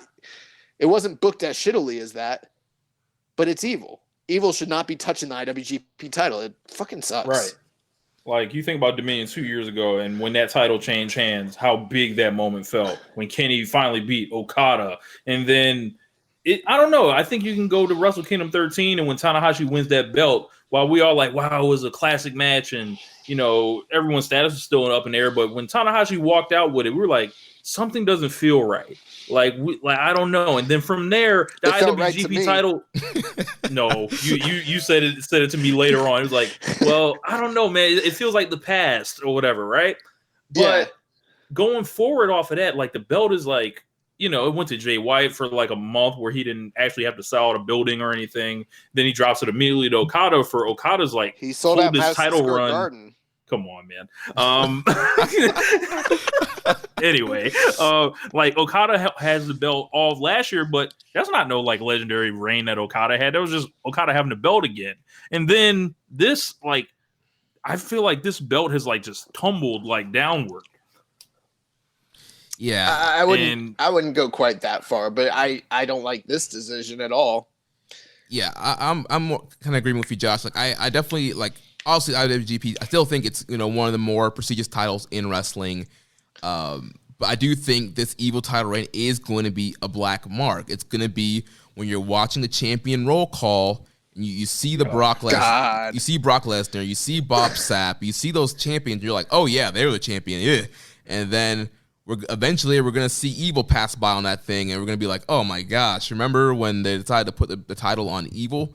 And the thing is, like, he's going to have the benefit of New Japan only having to fill 1/3 of buildings. So his drawing ability is not going to get tested. And so, honestly, I get people like, yeah, it's great that they're trying something new in this experiment. Well, how do we know if this experiment's going to even work? Because they're gonna fill up those buildings, 1/3 of them, regardless of who the champion is. People are thirsty to come to the building already because they've been in the house for months and months. You can't attribute that to Evil. Well, here's the thing, Jeremy, you're absolutely right. You know, it's an experiment. Well, why do you do an experiment? To see what's going to happen. But before you do it, you have to have a theory. And your theory is, I think this is what will happen. And I'm telling you right now, if the theory is that we can actually turn Evil into a marketable drawing star long term, y'all betting on the wrong guy. You picked the wrong fucking guy. And there's going to be a lot of people who are like, well, who should have they gone of? This situation, this situation, this situation. I don't know. I'm not the booker, but I'll tell you, if I was the booker, what I wouldn't do, I wouldn't under any circumstances put the IWGP double title on Evil Watanabe. No fucking way. Zero appeal in the United States. Zero appeal in England. Like, zero appeal around the world except Japan. Like, are you an international company or not? Well, I don't agree with that. He is very popular, and even in the States, I would say he's very popular. But here's my like example. There's a difference between being a very popular upper mid card act and being a world championship title level act. You know what I mean? Right. This like some Ronnie Garvin shit. Like, this is it is. It's like that's a good example. You know, it's something similar. Like, Ronnie Garvin's super popular. They put the title on him. People didn't believe it because he's not world championship level caliber. That'd be like them taking Zack Ryder and then putting the world title on him. It's like, he's popular. He gets pops. People like him. He's got a following. But don't no one want to see him win the world title. Right. So next question. I don't get this. Next question here from Reddit user Rambone Slam Pig. He says, I've asked this question before, but I'll ask it again. Did Naito hit Gato's dog or something? What the fuck? Naito must suffer. Yeah, Naito must suffer. He also says, Bullet Club seems like it might be a little bloated. It isn't such an issue now with travel restrictions, but what do you think will happen when Kenta, Jay White, GOD, and possibly Gallows and Andersons are all able to return to Japan? I will say this.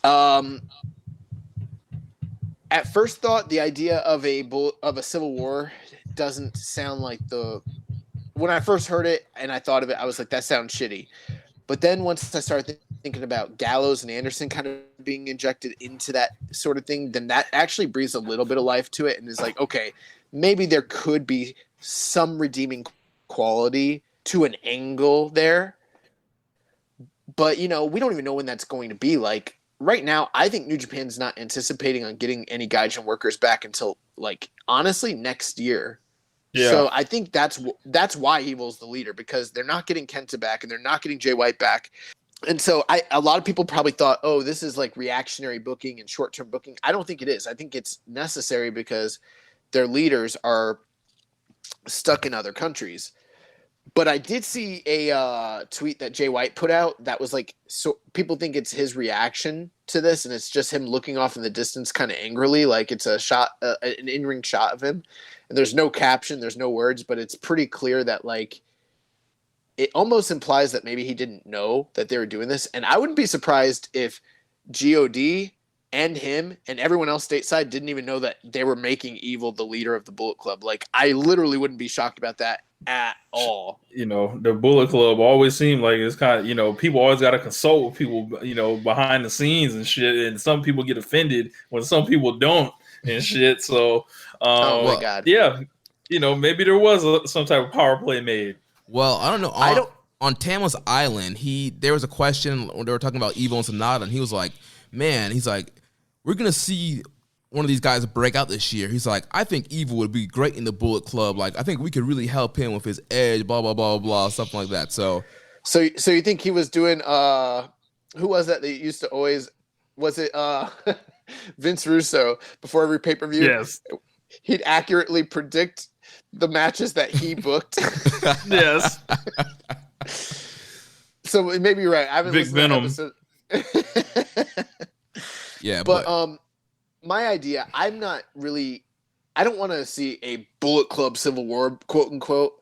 I want to see one of these two hypothetical groups, whoever they may be, break off so that we can have a solidified version of a Bullet Club and something that is not Bullet Club, that is wholly new, similar to like when Chaos was born out of Rise and out of Great Bash Heel. I would like that potential. I don't want to see, we're the real Bullet Club. No, we're the real Bullet Club, when none of y'all even look like the Bullet Club that I remember. You got, like, it looks like two groups playing Bullet Club. I don't like that idea at all. But Gallows and Anderson returning does kind of sound sort of exciting. But at the same time, think of this. As cool as those ideas sound, do you want to see Evil Kenta or Evil Jay White or Evil and Tamatonga? Who are the wrestlers going to be in this great Civil War? Like, what are these matches going to look like? Because they sound like they're going to suck.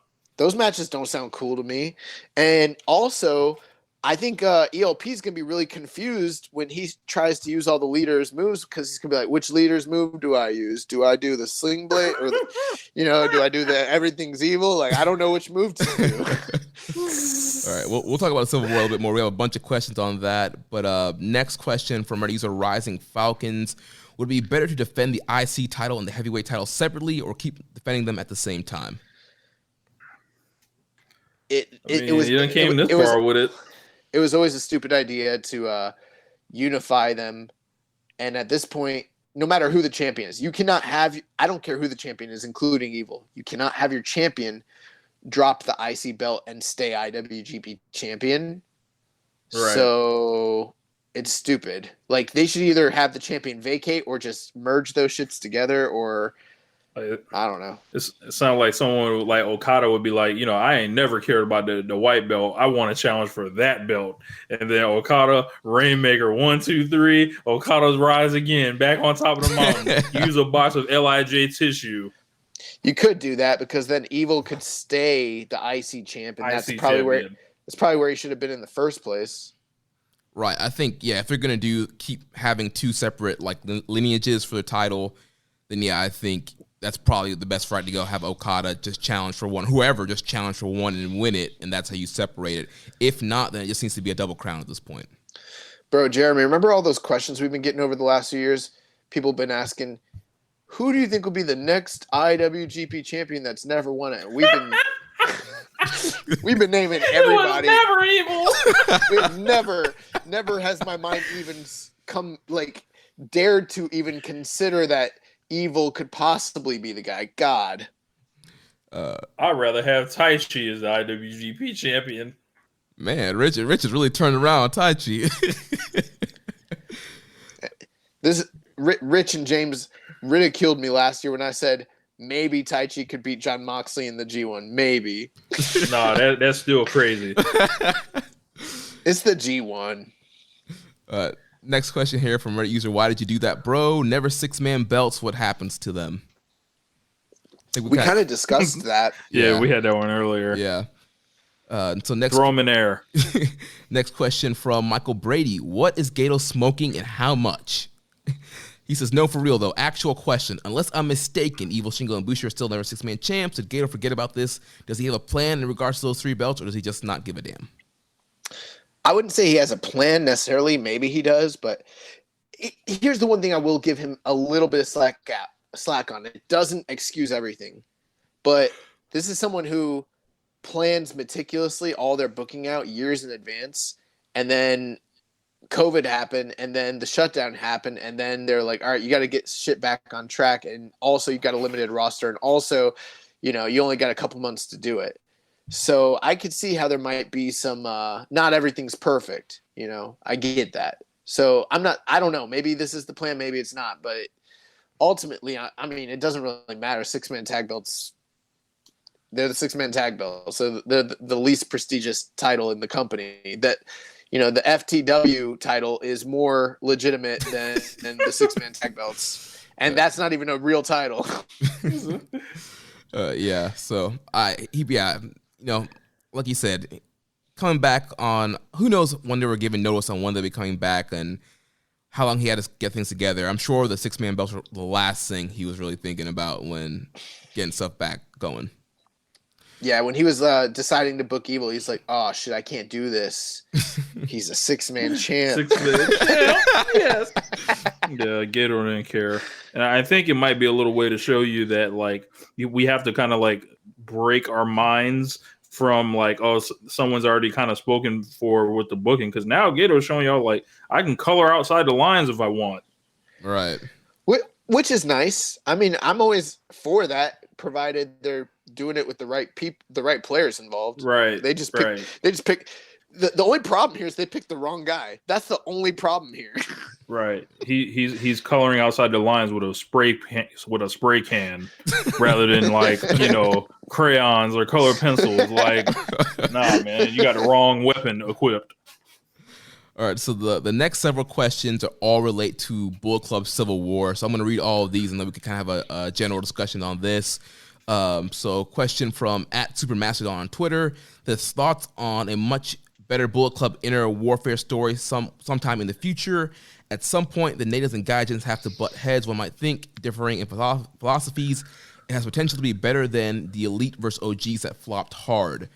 Question from Reddit user Agent Wallaby. With Bullet Club getting thick yet again, do you guys think there will be a true Bullet Club Civil War? Evil and Jay White and Kenta are all betrayers, and it's only a matter of time before Gato's congregation of criminals implodes on itself. And I don't think Brother Carl is going to appreciate what his old crew has been up to when he returns. From @Weston Gibbon, how's all this going to end up? Too many alphas in Bullet Club, right? Then from Reddit user Viking Pain, he says, what if this somehow leads to a real Bullet Club Civil War? The Elite were leaving, so they couldn't really build anything, but all the current BC members are under contract, so that could be built long term. Kenta, Jay White, and now Evil all in Bullet Club is just asking for an implosion, not to mention the Good Brothers and GOD aren't going to be playing second fiddle to anyone to one another too. The possibility of us getting a babyface Jay White and GOD is going to be crazy. Also, people might not like it, but Evil winning does two things in my opinion. It elevates him to the upper card and builds up a new star. It gives them a way to separate the two titles. The one booking issue New Japan had was how they were going to separate the IC and heavyweight titles without hurting Naito. If Naito lost the heavyweight title, he becomes synonymous with the IC title and being stuck in purgatory like Nakamura, and no one is dumb enough kayfabe-wise to challenge for the IC title over the heavyweight title. Having Evil beat Naito gives them an out because Evil is a heel, and it's believable to have him be willing to only defend one title at a time. And if Evil loses the heavyweight title, he still holds the IC title, a belt that's never held before, so his credibility isn't hurt. Honestly, I wouldn't be surprised if Naito wins the heavyweight title back before the G1 in October. Josh number 2 asks, Carl Anderson is going to Splinter Bullet Club, right? So, guys, thoughts on Bullet Club, Civil War, and what that could mean? So I spoke quite a bit on it, and I'm going to let you guys speak on it. My final thoughts, one thing is, in that long question from Viking Pain, he said the one booking issue they had. I'm telling you right now, they got a lot more than one booking issue right now. Yeah. But, I think a lot of people are saying, oh, this great Civil War is going to happen. And I'm thinking like, all right, in theory, it's a lot of fun to play like fantasy booker and think like how cool an interfactional warfare could hypothetically be. But then you also got to think about like what makes those cool is like how cool the wrestlers and characters that you have in those factions actually are. And, this is not going to be, if they do it right, it's not going to be UWFI versus New Japan. That's what I think people are thinking it's going to be. And it's just not. And I'm telling you right now, they can't draw money and they can't have great matches with the players that they have involved here. I'm not opposed to them splitting the group. I'm not even opposed to them having a feud, but that's pretty much all this quote unquote Civil War should really be. It's too bloated. Let's split them. Let's have a little feud. Let's move on.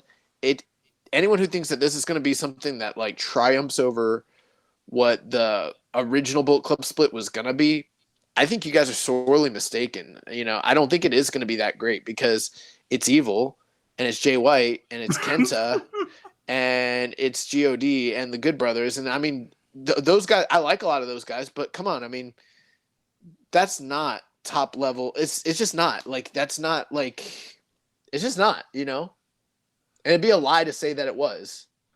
Yeah. It'd be a lot of cap and a lot of revisionist history. And, I would argue, Viking Pain, that Naito already is synonymous with the IC title. And if they, they showed you how much they cared about him, they beat him in his second defense.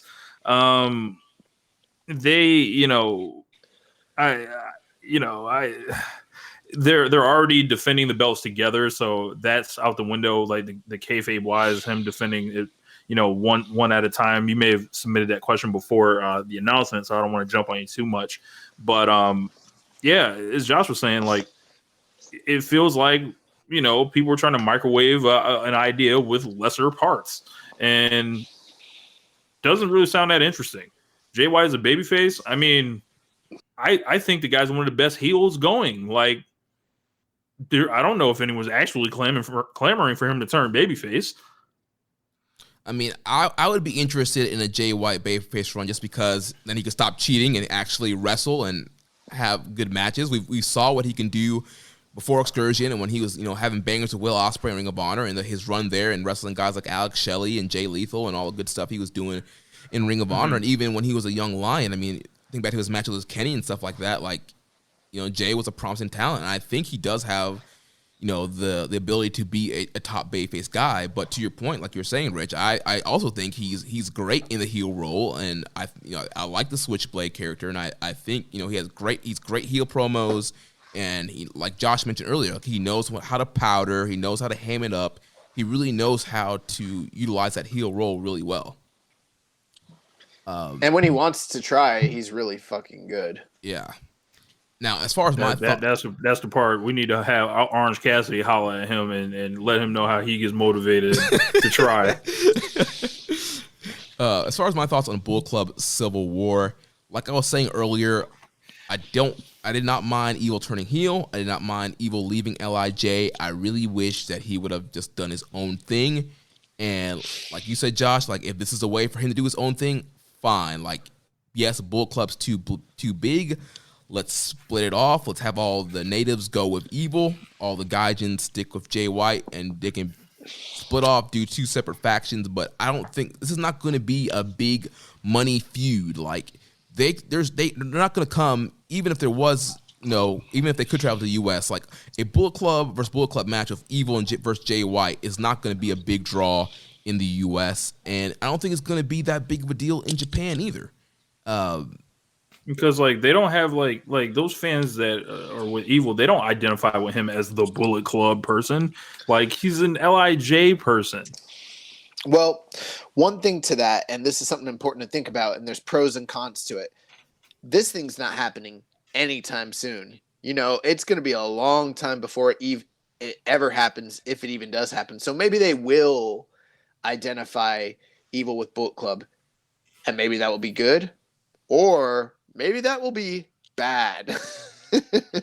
Like, this man sunk this shit to new lows. Like, yeah, we have no way of knowing what is going to happen to the quote unquote Bullet Club between now and the time that all the foreigners actually come back.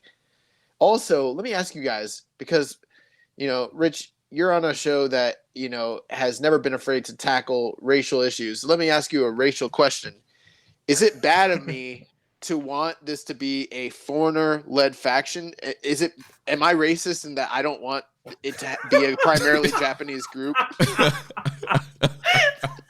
No, I wouldn't say you were racist. I would make jokes though. I'd be like, oh, so we gotta find a spot for the white man apparently, in this thing, But you look at the history of the group and what the group has always been. And there's always been like, charismatic, singles white guy leading it or whatever, whether it's Balor or Kenny Styles or even Jay White. And his charisma comes and goes, but this just makes it like another like. It doesn't make sense. It's not what Bullet Club is. Like I'll tell you this: whichever team splits off and starts their own thing, they will be the smart ones. The losers are going to be the winners in this situation. Look, so what you're saying is somebody needs to start their own sub brand within the Bullet Club, right? With their own branding and branch out and get over. That's not what I'm saying. Is that what we're saying? Because I seem to remember someone doing that before. No, I'm saying they just need to start. I'm saying that I could see Gallows and Anderson showing up and aligning with God and aligning with Jay White and being like, this shit isn't what we started and it's cooked. Is dead. It's dead. We're leaving it behind. Y'all can have it. We're going to start our own thing. And if they do that, they will actually start something that actually is hot and will actually grow. Whichever team gets saddled with Bullet Club as a brand and has to keep doing the 2 Sweet after 7 years and has to keep doing, dude, that's the shit. Bro, it feels like the 23-year-old showing up to the high school party. Like, what are you doing here? Like your time has passed. You're 27. What are you doing in the college party? We loved when the 27-year-olds showed up to our parties. They'd buy us the beer. See? No, I'm just playing. I was a good kid. I wasn't drinking beer in high school. Get out of here. I too enjoyed when Jeff Jarrett was the leader of the NWO. Oh my gosh. All right. So moving on here. Next, I feel like people are gonna be listening to this and being like, "Man, they're everything I was excited about, they're shitting on." But I just want to point the reality of it. I remember when Stevie Ray was told by Hulk Hogan he's now in charge of the NWO. You're the real leader. Yes. Oh my gosh. Go ahead, Jeremy. Yeah. So next question here from Hawaiian Punch BV. He says, I know it's been years since Dick to Go has been associated with chaos, but could he be the chaos mole? You know what? Sure. Why not? Wow. We finally answered the age-old question. Dick to Go. So, hit up Rocky tonight. Be like, was Dick Togo the mole in chaos this whole time? Man, he also Dick Togo was Raw Bro. back, and he's from what I hear, he's still Raw. I don't know if he's still Raw because I haven't seen him, but if I was a betting man, I would put money that right now at 50 years old, he is better than 80% of the active Bullet Club members that are already in the group. And I bet you I win. Hey, might be right. Might be right. We won't have to wait long. We'll see. Yeah. His next question. Also, Dick Togo, way more deserving of an IWGP title run than Watanabe. Damn. Dick. He says, if 0-1 doesn't re-sign Ikutu Hidakata, I don't know how you say that, his name. Hidaka. Would you like to see him reunite with Gato, Jado, and Togo in Bullet Club? I guess. I think that's like some Michinoku Pro type stuff, and I'm not like as up on it as other people, but I don't. Well, I don't actually, really... Josh, it would be awesome. Yeah. I'm just fucking with you. Yeah. I mean, at this point, why not? You know, go for it. Add another member. What else can you do? Let's just get all the freelancers and add in the Bullet Club in Japan. Make Bullet Club sucks. Let's make Bullet Club as big as possible. I'm not wearing my Bullet Club shirt out anymore. I'm gonna be embarrassed. Look, we need to change that music that they come out to that NWO team. That oh my gosh.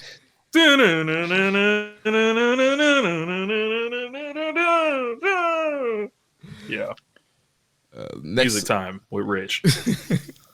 Next question from Dan Coffin. Who do you want to see challenge Evil next after Hiromu, assuming Evil retains? Does Naito get a rematch eventually, or is he out of the title picture? Nah, Naito got to fight the Young Lions too. I think this is my personal opinion, and I don't know what they're going to do between now and say the G1. So this just seems like the most plausible thing. Based on the cards that we're going to talk about here upcoming, it seems like they're keeping this whole Evil versus LIJ thing going. And it's very normal for a first-time unexpected champion to have a short reign with one title defense. So I think he will fight Naito again for the title at probably Summer Struggle and lose to Naito. And that will be that. I think that's what's happening, but I could be wrong. I'm going to agree with you, Josh. It feels like we're in a, like with Evil, just this unprecedented kind of level of person holding his belt, and let alone two belts. I'm just going to assume he loses them as quick as possible. Gato can't be this off his rocker, I think. Bro, I know that it's just wrestling and like we shouldn't be so worked up, but I feel sick to my stomach the idea that the IWGP title is on Evil. Like, I'm walking around during the day and like I'm not fixated on it, but the moment I think about it, I'm just like, ugh, that sucks. Yeah. Like you can go through the Wikipedia page and start naming guys off, be like, such and such are Evil. And you can add up a lot of guys. I remember like when I found out that like Bray Wyatt won the title, and I was just like, ugh. That's how I feel about Evil. Like Evil's the champion. Ugh. That sucks. Yeah, I hope it's that quick of a title change, because the one thing that's hard about this year with COVID and limited schedules and buildings, we're not sure what's the rest of the year looks like. We know G1's going to be in the fall, but right now there's a gap between Summer Struggle and G1, and we don't know how many shows they're going to do in between there. But I just can't picture Evil walking into G1 as the double champion. That means he would have to be like at the top of the block in the G1. Yeah, exactly. He just is not. He doesn't have what it takes to be there. Yeah, but he doesn't have what it takes to win the title, and he won that shit, so who knows? Yeah. I'll tell you what, regardless, the one thing I do know, they are not walking into no Tokyo Dome with Evil as the IWGP champion. So he's definitely losing it sometime. And with the way the calendar looks, it's probably going to be before October comes. So let's hope that's the case. Man. Next question from Kevin Crawford. He says, thoughts on Dick to Go helping Evil get the win over Naito, and what role he plays in Bullet Club moving forward? I mean, I thought like I guess it was like this big like swerve, but I don't know how like attached the modern day audience is to Dick Togo. Yeah.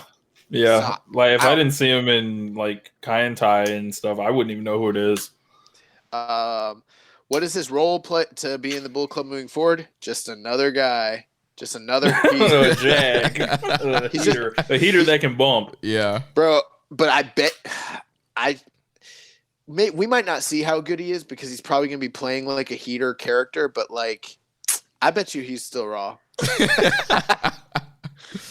Yeah, I mean, honestly, like, I was just so over the match by the time Dick to Go even came out and was choking Naito. Like, wasn't really that intrigued. Like, Dick to Go is like a name I barely remember from Kai and Tai and Blue World Order. So yeah, it wasn't like something I was excited about. So, and yeah, Bullet Club, I think as of right now, he will probably be, you know, the second in command for Evil, kind of like Carl Anderson was for AJ and Fergal and that kind of stuff. And so he'll be like Evil's right-hand man moving forward. Next question from Dylan James. Who is taking the titles off of Evil at Wrestle Kingdom, and why did you answer with anyone but Sonata? Oh, well, no. Double no. All right. So, A, this guy's not going to Wrestle Kingdom with the titles. B, bro, I don't know if Sonata's staying with New Japan at this rate. I got a feeling he is not, that we might see him show up in some Noah or some All Japan. I really think that. Why? Because, bro, doesn't it feel like they're done with him and he's done with them? This, I don't know. That's just how I feel. This feels like he could go to, well, because he's always had WWE interest. Yeah, but he can't now with COVID. But like he's a freelancer, and I don't know. This feels like when Davey Boy Smith was pissed. Like if I was him, I'd be pissed. Right? Yeah. Yeah, I mean, mailing it in. Last year he had the big feud with Okada, those 4 big matches, several failed IWGP title defenses. Yeah, I'm not saying I wanted to see Sonata and Okada again by any means, but like if I'm Sonata and they're pushing my homeboy like this, and I was always the raw, like I was the Shawn Michaels and he was the Jannetty, and they give him the Shawn Michaels push.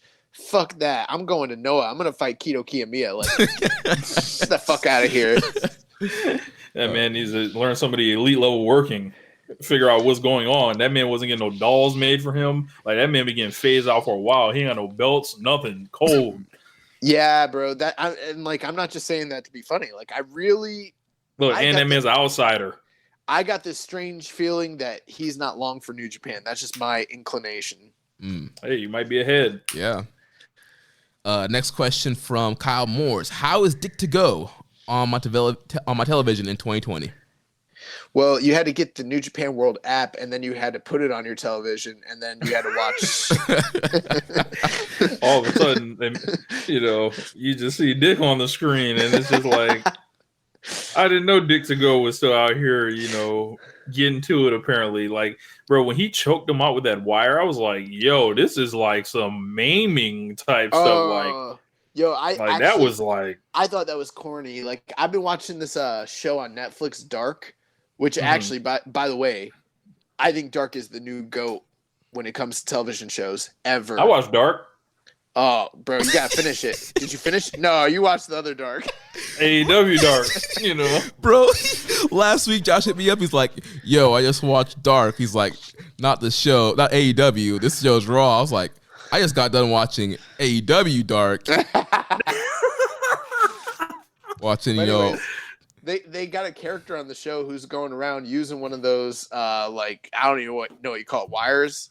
And, like, he'd be killing people in seconds with it. And I'm like, how the fuck is Dick Togo holding that on Naito for so long and he's not dead? Like, obvious cooperation.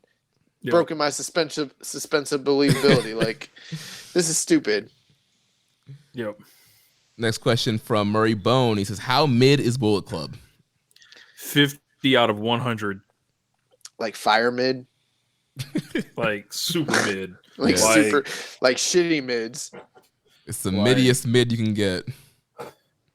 Like, I thought Bullet Club had already like proven itself to be mid after the Elite left, but this is like a new low that I didn't know existed. Like, it was like, yo, it fell to the pit, and then all of a sudden the bottom of the pit broke, and then it kept going. That's where we're at right now. It's mid in that, like, you feel the baggie and it feels fluffy, and then you dump it out and there's just stems and seeds everywhere. Sucks. Yeah, I'll say this. Last year, I wrote a column in the NJPW Year in ebook for Voice of Wrestling called "Bullet Club is Fine." Let me tell you, Bullet Club is no longer fine. They are not fine, and I will not so be it ain't gonna be riding. no part two. Yes, I will ain't not. Gonna be no part two. No, part two is I lied. They are not fine. They worked me. Part two is gonna be Jeremy. Bullet Club is not fine. Yes, part two. They worked me. Oh my gosh. Next question from EMJ does PR. We kind of talked about this. He says, what is Dick Togo's role going to be in Bullet Club? They already have multiple heaters. Another one, like DJ Khaled would say. And another. Like, that's the thing. Like, MJ, I guess no one told you, but like, this is basically WWE now. All we're trying to do is get heat. And that's what Bullet Club's trying to do. Heat. Oh, man. Next question from Maserati. Look, not good matches, not entertaining segments, not promos, not compelling personalities. Compelling personalities. Heat. But, the fans can't boo or anything. So, Yeah, all this heat for no reaction. For the people at home to pretend like it was brilliant. Oh, this was so good. Galaxy brands. Next question from Maserati. It will sound like a joke, but it's serious. Do you trust where Gato is taking / booking NJPW? I still do. It's the aging roster and the need for new talent. I think that's hurting them a bit. You can only shuffle people around too much. They probably want new people, but with COVID, their options are limited. Okay, so I will say this. That's a great question. Can you guys think of any booker ever in history that has ever been able to stay as relevant, fresh, and creative as Gato for as long as he has ever? I can't think of one. Maybe the initial run of Hulkamania through Hogan first leaving, but even then, that's you had all the advantages that Vince inherited essentially from the promotion, but who was Gato's been the guy. He's been the guy to single-handedly rebuild something from the ground, essentially. But the reality is, you look at the great bookers, your Eddie Grahams, Jerry Lawler, Jim Crockett, all Dusty, Baba, Bill Watts. There's a ton of them, and they have hot periods, and they kind of fall off because there's only so long you can creatively keep. With the resources you have and the way business goes, there's only so long you can do that. And I think Gato might be one of the longest tenured guys to ever have done it at the level he's been doing it at. Mm-hmm. I do think that it is completely possible in the near future that, and maybe it already has started and we just didn't notice that it's already falling off. I'm not signaling the alarm and saying we're definitely there, because I don't think that that's the case. I think a lot of this has to do a limited roster, down business, situations like the pandemic that are outside of our control, a change to the schedule. There's just a lot that has happened. So it's hard to say, but I will tell you, them pushing Evil is a key indicator of completely being out of touch. And I know we're usually Gato's earned our respect, and Gato, has got enough goodwill that we can give him a chance. And we do. We have been year after year after year. And sometimes they pay off, but sometimes they really don't pay off as well as you think they would. And we've said we've waited a lot of times. They haven't paid off. But I'm telling you right now, Evil as a main act in New Japan is never, and I will die on this hill, he is never going to be a main event player that actually has good, compelling matches in this company. He might have one with the right guy, but he's not going to be any type of top star drawing act in this company. Never going to fucking happen. And it does concern me that Gato has decided to put him in charge of a company. It's super alarming. Super alarming. Yeah. I alluded to it a little earlier. I think a lot of the matchups are long in the tooth. Guys are lesser versions of themselves, for the last couple of years, and those guys have put their bodies through a lot. And then that next class isn't the level of workers. I'm sorry, Evil and Sonata are not The big four of like, Okada, Tanahashi, like Ibushi, that they're not that. They can't just step into it. So we're naturally going to be headed a different direction, I think. But I think people got to not, like Josh was saying, you got to be not afraid to call someone to the carpet when it's like, hey, this move doesn't feel like it makes sense. Regardless of like the awesome track record that you have, like you're not above being questioned. Like I feel like, yeah. And I know, probably a lot of people probably listening and probably like, man, you guys are pretty down on New Japan right now. And here's what I'll say. I don't like the evil push, and I think we've been pretty clear on that. But I will say I am not completely down on New Japan, some of the directions of the other divisions that are happening right now. We're seeing an elevation of Hiromu Takahashi. We saw this elevation through the tournament, and now we're talking about it in a little bit. He's getting a double title match. He's being treated as a big star. I like the elevation of Hiromu. I like we're finally getting the never openweight title actually being an openweight title. Shingo defending against Sho. Shingo defending against Desperado. I like Master Wato. It might be a goofy gimmick, but he's a good wrestler, and I think that'll be a new wrinkle in the junior division. I like Dangerous Tekkers as a tag champions, and I think a series between them and Golden Aces could be pretty cool to help those titles out.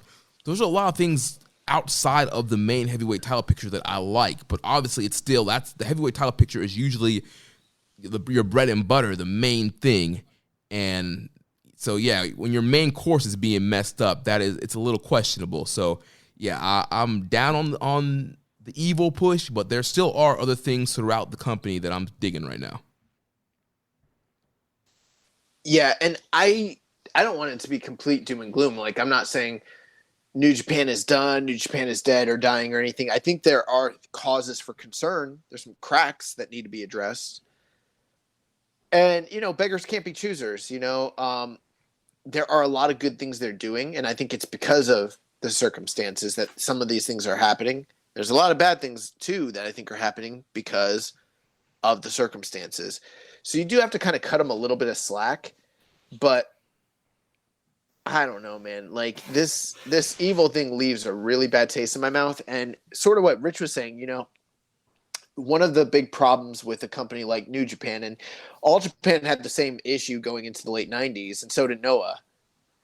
When you have a really, really strong core of guys at the top of your card, and they're all-time greats, it's really hard to, even if you're a great star maker like New Japan has been over the years, it's really hard to instill the next couple guys to be ready to step into that role, because the booking necessitates that they don't actually get there. That you look at a guy like Juice, for instance, who has all the potential in the world and could be a top level guy, but has constantly been pushed down because there's a logjam and they're not ready to bring him up. Sonata too. And other people of that, Ibushi to some degree, these guys who have what it takes, but aren't given the opportunity because Tanahashi's not gone yet. Okada's not gone yet. Naito's not gone yet.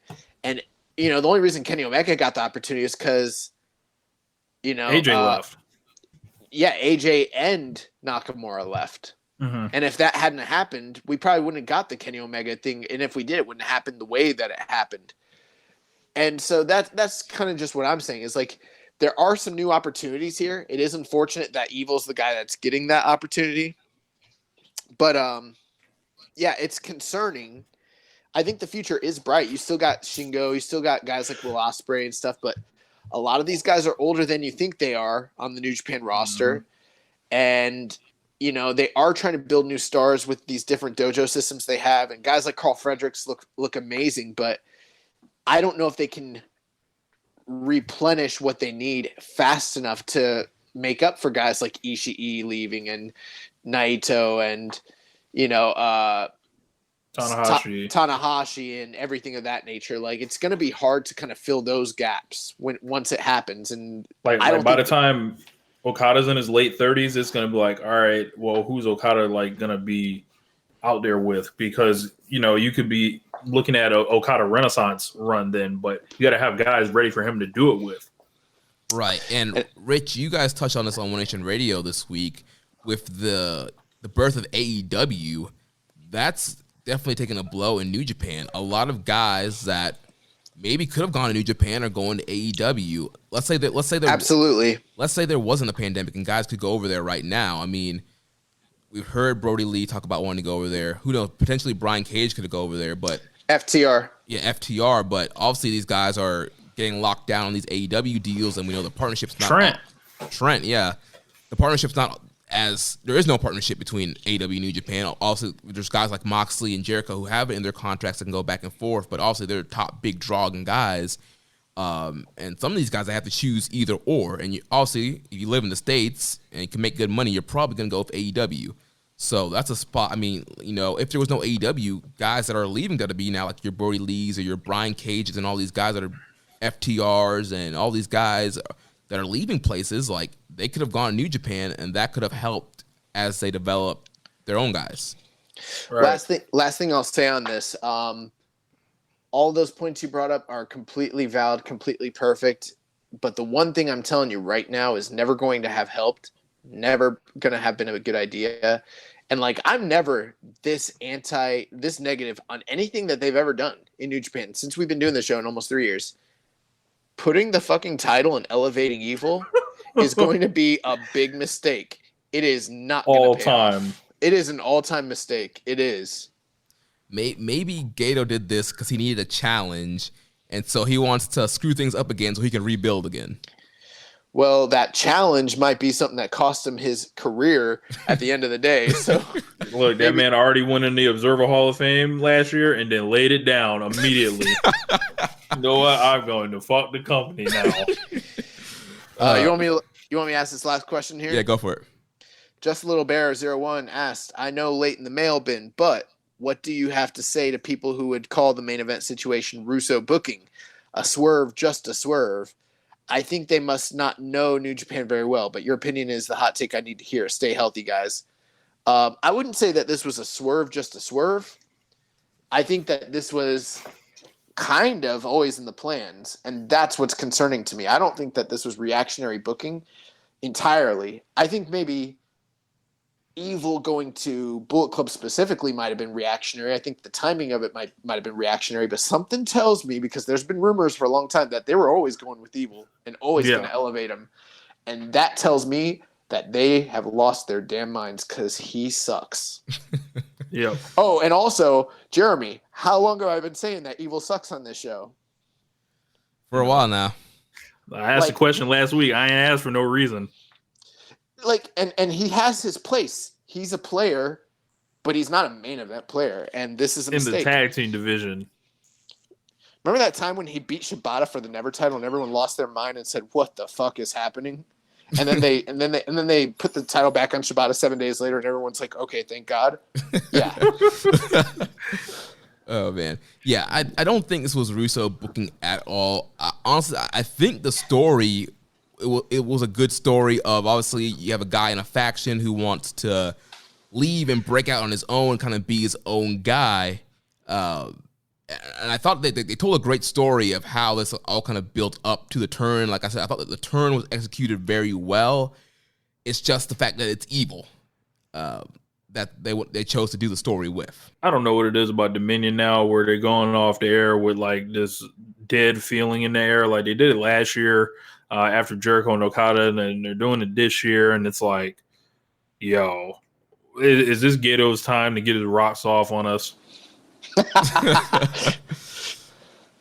Yeah, I don't know. But, guys, we talked a lot about Dick to Go, and when I think about Dick, I think about balls, and I think about Manscaped.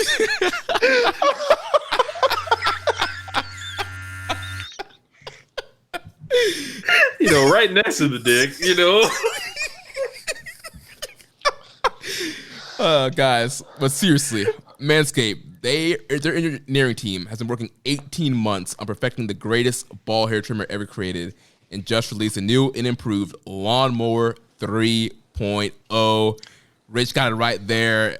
We're looking at it. You're hearing it buzzing. This thing, the motor on this thing is incredible. The battery lasts up to 90 minutes for a longer shave.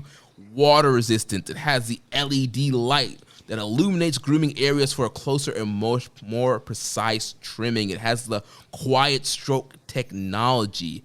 And if you're listening to this podcast right now and you're hearing us, I want you to experience this for yourself. We want to make sure that your dick and ball area is better than dick to go and evil. Make sure, you do not look evil down below. So if you use our code SUPLEX at manscaped.com, you get 20% and free shipping. That's right. Use the code SUPLEX at manscaped.com and get 20% off your order and free shipping. You get to take care of yourself, and you support the Social Suplex Podcast Network when you do that. Hey, it's kind of like Jerry Springer, where he used to sign off the show and be like, take care of yourself and each other. Oh, my gosh. So moving on, we're going to talk about the lineups for New Japan Road and Sengoku Lord in Nagoya real quick. So New Japan Road. The road. So what? Road. Where are we going? Road to what? To New Japan. No, it's New Japan Road. Didn't that already happen this year? How many roads we getting? Wow, it did happen this year. Was there a New Japan Road earlier this year? Yes, the Ichi and Shingo match. Yeah, that was New Japan Road. Yo, they need. Here's the other thing I don't get. Sengoku Lord is like right around the corner, so is Summer Struggle. Why can't they just do Road to Sengoku Lord or Road to Summer Struggle? Nah, they're like, we're gonna do another road. You know what I would love is if it was like New Japan Road Wild. Then I'd be down for it. So let me run down this card really quick. So we have Hiroshi Tenzan, so Toshi Kojima versus Yotasuji and Yuyomura, Gabriel Kidd, Ryusuke Higuchi, Tomioka Hanma, and Togi Makabe versus Sho, Yoshihashi, Toriano, and Tomohiro Ishii. We have Shingo and Sonata versus Despi and Doki, Okada and Goto versus Yujiro and Gato. In the semi-main, we have Tanahashi, Ibushi, Master Wato, and Yuji Nagata against Sabre, Taichi, Yoshinobu Kanemaru, and Minoru Suzuki. And then in the main event, we have Evil, Dick to Go, Taiji Ishimori against Hiromu, Naito, and Bushi. Hey, man, I don't know why they keep thinking that Okada needs to get revenge on Gato. Naito needs to get booked against Gato at some point. What are they doing? They're missing the boat. So, I mean, real quick, I mean, the big stories here basically look like it's a continuation of the Evil and Bullet Club versus LIJ storyline. Second from the top, it looks like you've got Golden Aces continuing their feud with Dangerous Tekkers, which we kind of, alluded to thinking that was the case. And then you also got Master Wato and Kanemaru and Suzuki and Nagata, which it seems like those are two singles feuds that are going to continue going forward. Speaking of Yuji Nagata, how about the cupping on him over the weekend? Yeah. I've never seen anyone with that many cup marks on their body ever in my life. Like, that was pretty bad. Man, recovering. That was like some Will Ospreay type of cupping Old there. bones. Third from the top, you got Okada and Yujiro, which seems like, another singles feud going forward. And then Desperado and Shingo. Does this mean Sonata and Dookie are one of the next feuds? I mean, I don't know. Look, maybe that man is on the way out. Bro, I'm not lying when I say I think he's on the way out. But other than that the other two tag matches seem like just random tag matches. So I think New Japan Road kind of sets the stage for the major feuds we're going to see going forward through Sengoku Lord and then even into Summer Struggle. But I'm not excited for this show one bit. Like, there's nothing on this show that is enticing to me at all. Yeah, I don't know what grabs like someone that's not a super hardcore and be like, yo, you need to see this. Like, it sounds like just more 6 and 8 man tags. Yeah, definitely a setup card for Sengoku Lord in Nagoya. So let's take a look at this card. So we'll have Taiji Ishimori versus Yuya Uemura, Taguchi, Hanma, Makabe, and Kojima versus Ishii, Yano, Yotasuji, and Gabriel Kidd. Sho, Yoshihashi, which I don't know if that's what was listed, but I don't know the state of his knee. Sho, Yoshihashi, and Goto against Naito, Sonata, and Bushi. Kota Ibushi, Tanahashi, Master Wato, and Tenzan and Nagata against Sabre, Taichi, Suzuki, Kanemaru, and Doki. Then we'll have a singles match, the big singles match here, Kazuchika Okada versus Yujiro Takahashi. Will it go over 25 minutes? Probably. Yeah, it might. Then we'll have the Never Openweight Championship match. Shingo defends against El Desperado. And then in the main event, we will have the double IWGP and IWGP Intercontinental titles on the line as Evil defends against Hiromu Takahashi. Yeah, so that's one thing we didn't really address when we talked about Evil and Naito. So at the conclusion of that match, Hiromu Takahashi came out and kind of played, savior for Naito. And then he cut a promo, and his promo was basically saying things to the effect of like, why, Evil, are you doing this? What's going through your mind? Was it worth it? And that's another thing. I want to point this out. Making himself a meme. He was screaming on the ground and like flailing. And I understand that because it's Hiromu and his there is a charm to his character and it's within the confines of New Japan Pro Wrestling that people are going to be fine with it and even probably enjoy it. But I'm telling you right now, if this shit happened on NXT or anywhere else in the world, they would be ripping it to fucking bits. And it only works here because people are willing to accept that it works here. But the reality is that it was one of the most cartoony looking things of all time, ever. So speaking, what do you make of the choice of them having Hiromu be the one to come out and not Sonata?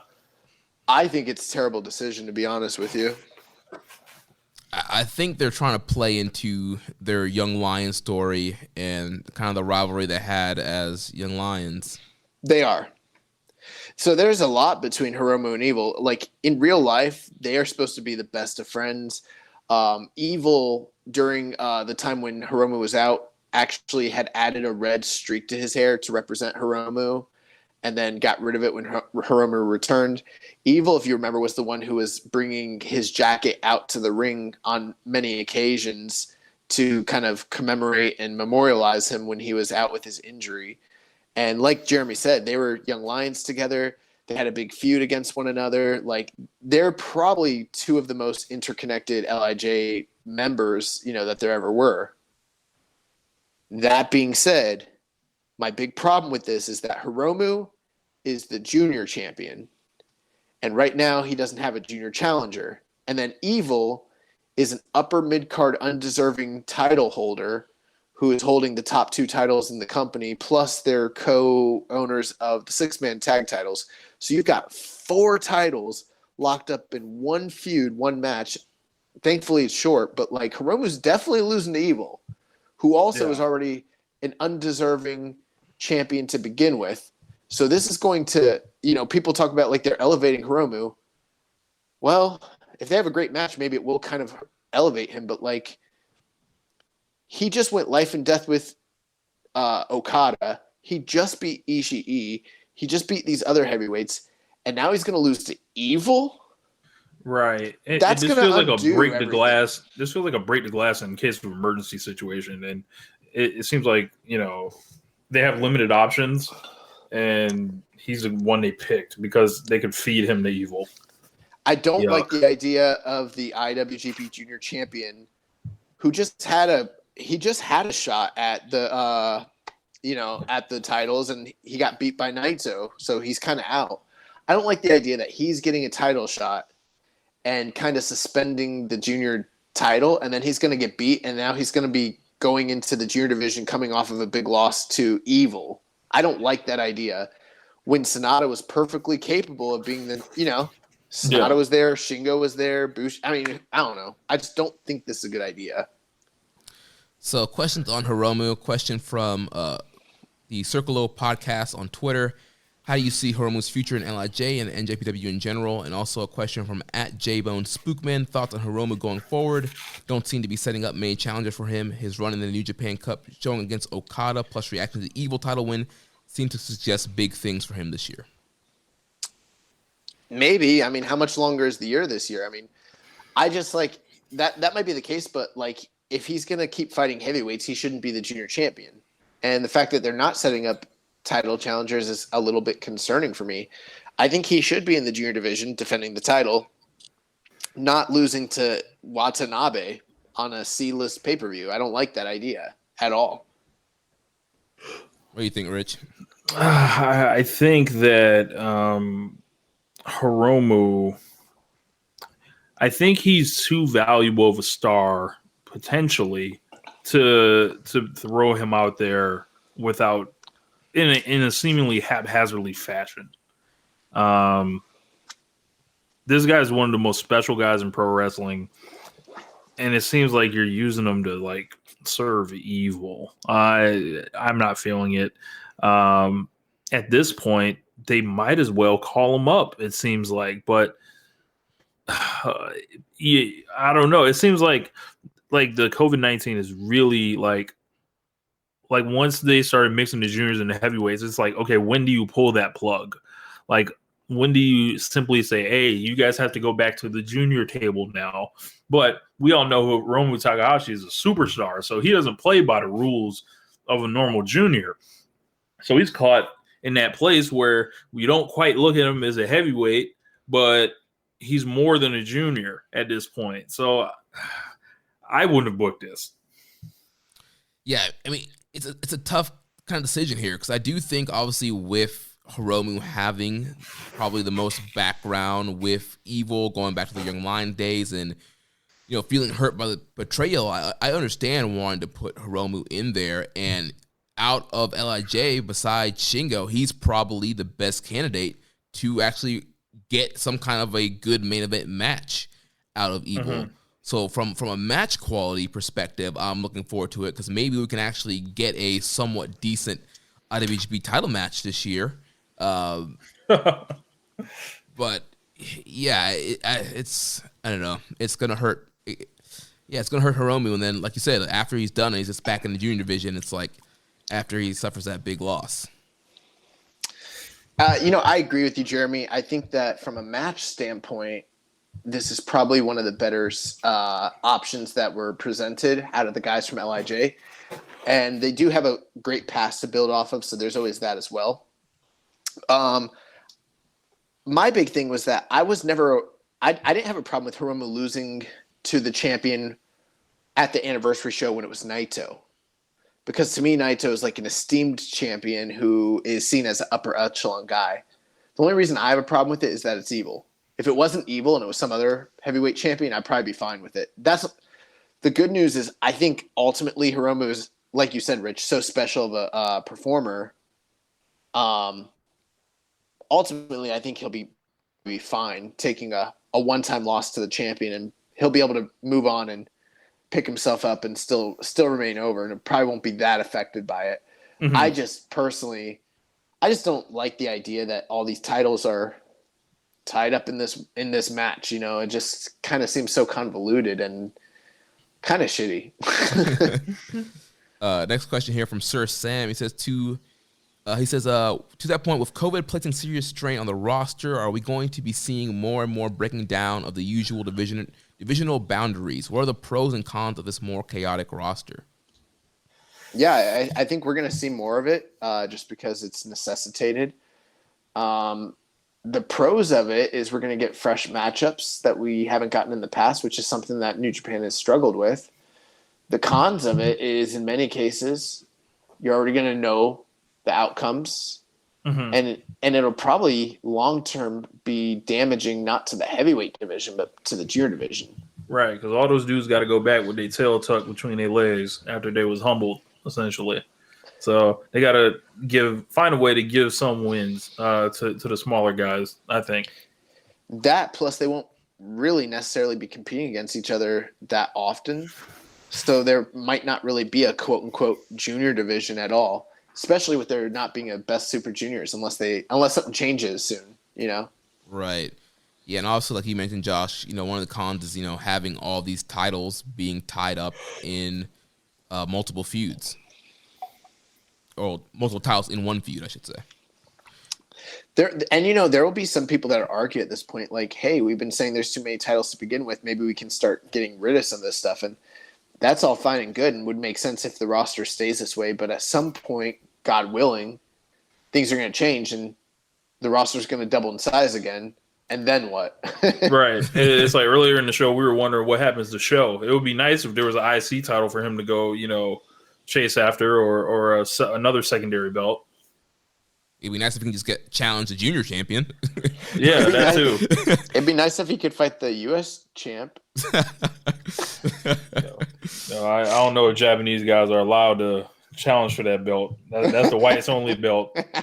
They're allowed to challenge, but it's not allowed to win it. Is the U.S. belt the TWM belt? No. Definitely not. Oh, man.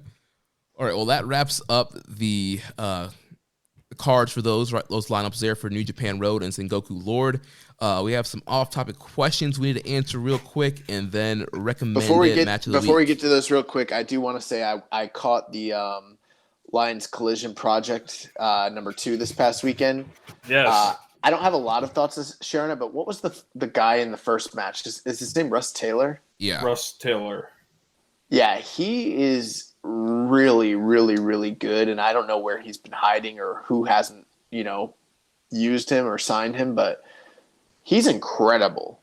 I mean, literally incredible. Like, he's high. Like, they say he's been wrestling like 16 years. He's super high level. Like, yeah, really high level. And yeah, if you guys haven't seen his match, it was him against the DKC. He just chewed up the DKC, and I know the DKC. He's from Santino Brothers Wrestling, and he's really good. And he made DKC look like he didn't belong in there with him. Yeah, if you guys aren't watching the Friday show, like, I would recommend it. It's 2 matches, an interview, quick watch. Like, I love quick watch wrestling shows. It's like if New Japan did the Billy Corgan Power Show. Yeah.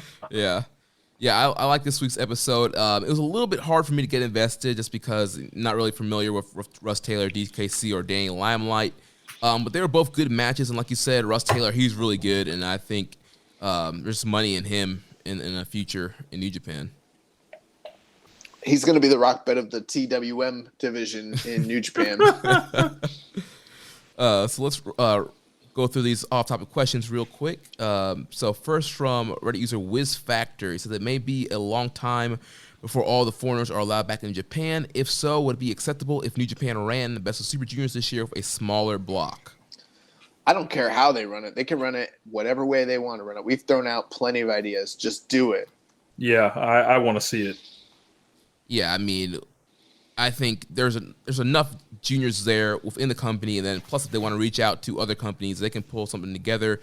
Even if they end up doing like 2 blocks of 6 or 2 blocks of 5, I would still like to have a Best of Super Juniors this year. Who did Hiromu Takahashi say he wanted to fight? Was it Daisuke Harada? I don't remember. Yeah, I don't remember either. Yeah, he was saying he wants to fight Daisuke Harada from Noah. Yeah, like yeah, and I mean, I don't really know him that well, but he's supposed to be really good. So, yeah, maybe bring some Noah guys in, bring some Dragon Gate, bring them all in. Let's do this. Yeah. Next question from Reddit user Viking Pain. It says, "Well, it seems that the Good Brothers are pretty much confirmed to be coming back to New Japan. Where would you guys rank them in the tag division? And do you guys think Carl Anderson would get more of a singles run this time around? Perhaps Carl Anderson for the G1." I mean, if they came back to the junior division or to the tag division now, they'd probably be like the #1 tag team. Yeah, that's a real tag team. They'd probably win the belts like pretty fast. And Carl Anderson's in much better shape than he used to be when he was in New Japan before. So maybe getting him in a situation where you're like, hey, we trust you. This is a familiar place for him. Maybe you can turn the clock back. You think he wants to take all those chops and forearms? I don't know, bro. He might be fine in the tag division. Yeah, I don't know how motivated he's going to be for a singles push. I mean, he's very talented, and like Rich mentioned, better shape this time around. So it'd be interesting to see what they do with him if they do decide to do some kind of singles push. But yeah, as far as him and Gallows, they would easily be one of the top teams in the division because there really isn't a division. There's only a few teams, and right. I think they would have good matches with Dangerous Techers and if Tanahashi and Ibushi are still teaming, they could have a good match with them. But essentially, they're gonna be the pillars of that division once things open back up. So, Jeremy, you can read the next one. When you get done, I have kind of boiled down the length of this question into a simpler format. So, okay. So this next question comes from our user Life is a Dragon. It says, disclaimer, the following question/scenario is just for fun. Problematic wrestlers should be disciplined/fired, not shoot kicked in the face. In 1988, Akira Maeda infamously shoot kicked Riki Choshu in the face. Whether this was on purpose or not, Maeda capitalized on ensuing notoriety by headlining a series of successful Tokyo Dome shows with the new UWF. Now imagine for a moment that you're Gato and you want a hot angle for NJPW of America once coronavirus dies down. Your top gaijin draws Moxley, Omega Jericho can't work U.S. New Japan shows. You have a top gaijin heel who's very over with U.S. fans but unproven as a statewide draw. A top gaijin face who's now one of the most hated active wrestlers in the English-speaking world, and a bunch of other promising gaijin talents who aren't big enough stars. Into your office walks Antonio Inoki, fresh off his passive-aggressive interview with Okada and seemingly back at NJPW's good graces. Side question, what's up with that? A veteran of multiple ill-conceived shoot angles, Inoki suggests that you make a big-money drawing gaijin star by having them shoot-kick Will Ospreay in the face. That leaves one question. Who do you book to shoot-kick Will Ospreay in the face? To help figure this out, there are several more specific questions we can ask, such as, who can actually pull off a good shoot-kick? Who can defend themselves from retaliation if the shoot kick misses? Ospreay dodges it, or like Choshu, he still wants some after being shoot kicked in the face. Must the anointed shoot kicker first be locked down to a long-term New Japan contract? Is someone like Rusev a possibility? Does a shoot kicker even have to be a gaijin? If NJPW willingly to let a potential Japanese draw like Shota Umino mostly work the U.S. for long matches of this career, I think Jay White and Carl Fredericks are the safest options here, but there are many other interesting possibilities. Juice, Alex Coughlin, Master Wato. All right, so basically he's alluding to the incident that occurred in '88 with Maeda and Riki Choshu, when Maeda intentionally broke Riki Choshu's orbital bone, and that kind of led to the split of UWF from New Japan. And so what he is alluding to is that there's no real stars that are big draws in New Japan of America. So he's saying, hypothetically, he's kind of hating on Will Ospreay, because he says he talks about how Will Ospreay is like one of the top gaijin faces, but pretty much hated over in the U.S., probably because of his Twitter game, I'm supposing. I think that's a lot smaller than like people. Yeah, it's perceived to be a lot bigger than it actually is, I think, too. But basically what he's saying is, hypothetically, if you want to get someone over in America so that they can have a top draw, and Inoki showed up and said, let's do the angle, but let's do it for real as a shoot, who could hypothetically hurt Will Ospreay to get over? Which obviously would never really happen. But if I was going to give an answer, my first two guys that come to mind, neither of them are gaijin, but two guys, well, I guess one of them is, but two guys that I can think of, one is Kota Ibushi, because that man was a K1 fighter. The other person who could probably do it and probably would, I don't know if anyone would actually benefit from this in 2020. I think most people would think the person was a dick anyways, but, what's the guy from New Zealand? Toa Henare. Yeah. I would go Juice Robinson, maybe, because Juice Robinson's a big guy. Like, and if he wanted to fuck Will Ospreay up, he could easily. Yeah. Yeah, I was thinking, the first one I thought about was Ibushi with all the kicks. That would probably be the person. Who knows, Master Wato with his, Give that Trouble in Paradise. Yeah, shoot Trouble in Paradise, this man. I just want to say this was a very long and well thought out question, Life is a Dragon. I don't know if I totally agree with the logic behind it, but, thank you for submitting it. Are we sure Zach Porter didn't send this in under alias, asking us who would shoot? Look, is the answer to this secretly Zach Porter? I'll tell you someone who could shoot kick Ospreay and could beat him in a fight. Who? Me? I could beat up Will. I would beat the fuck out of Will Ospreay. I mean, you owe that man something. It's a long time coming. This long rivalry's been brewing. I would tie that man up, bro. Next question here from Reddit user Agent Wallaby says, long time listener, first questions. Love the show every week. If you can take any current generation New Japan worker and transport them to another, who and when would it be? Hiromu is my boy, so I would love to have him in the 90s Super J Cup / Best of Super Juniors against the likes of Prime Liger, Eddie, Delphin, Hayabusa.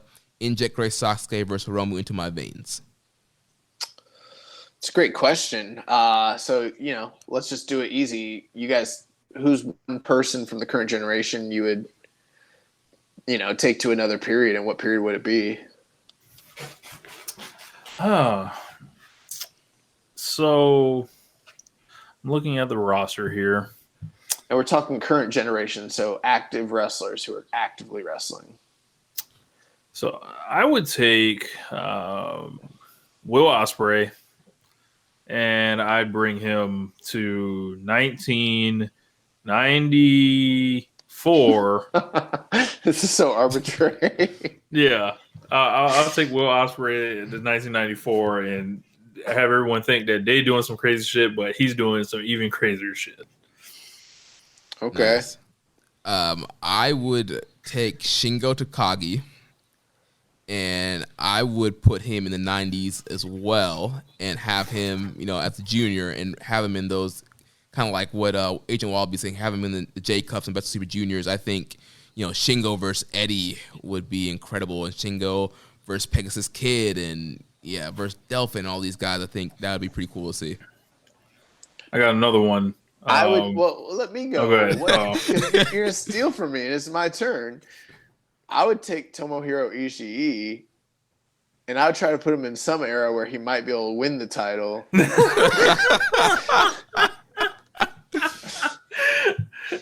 I don't know, but we're talking like Ishii working like he does now, but like back then. So like maybe in the 80s, like late 80s, like put him up against Choshu, Fujinami, and Vader, and just have him fuck them up.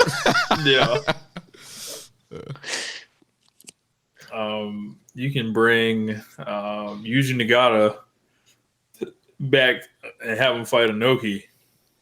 You could have Yuji Nagata go back to his own time period because he's old. Yes.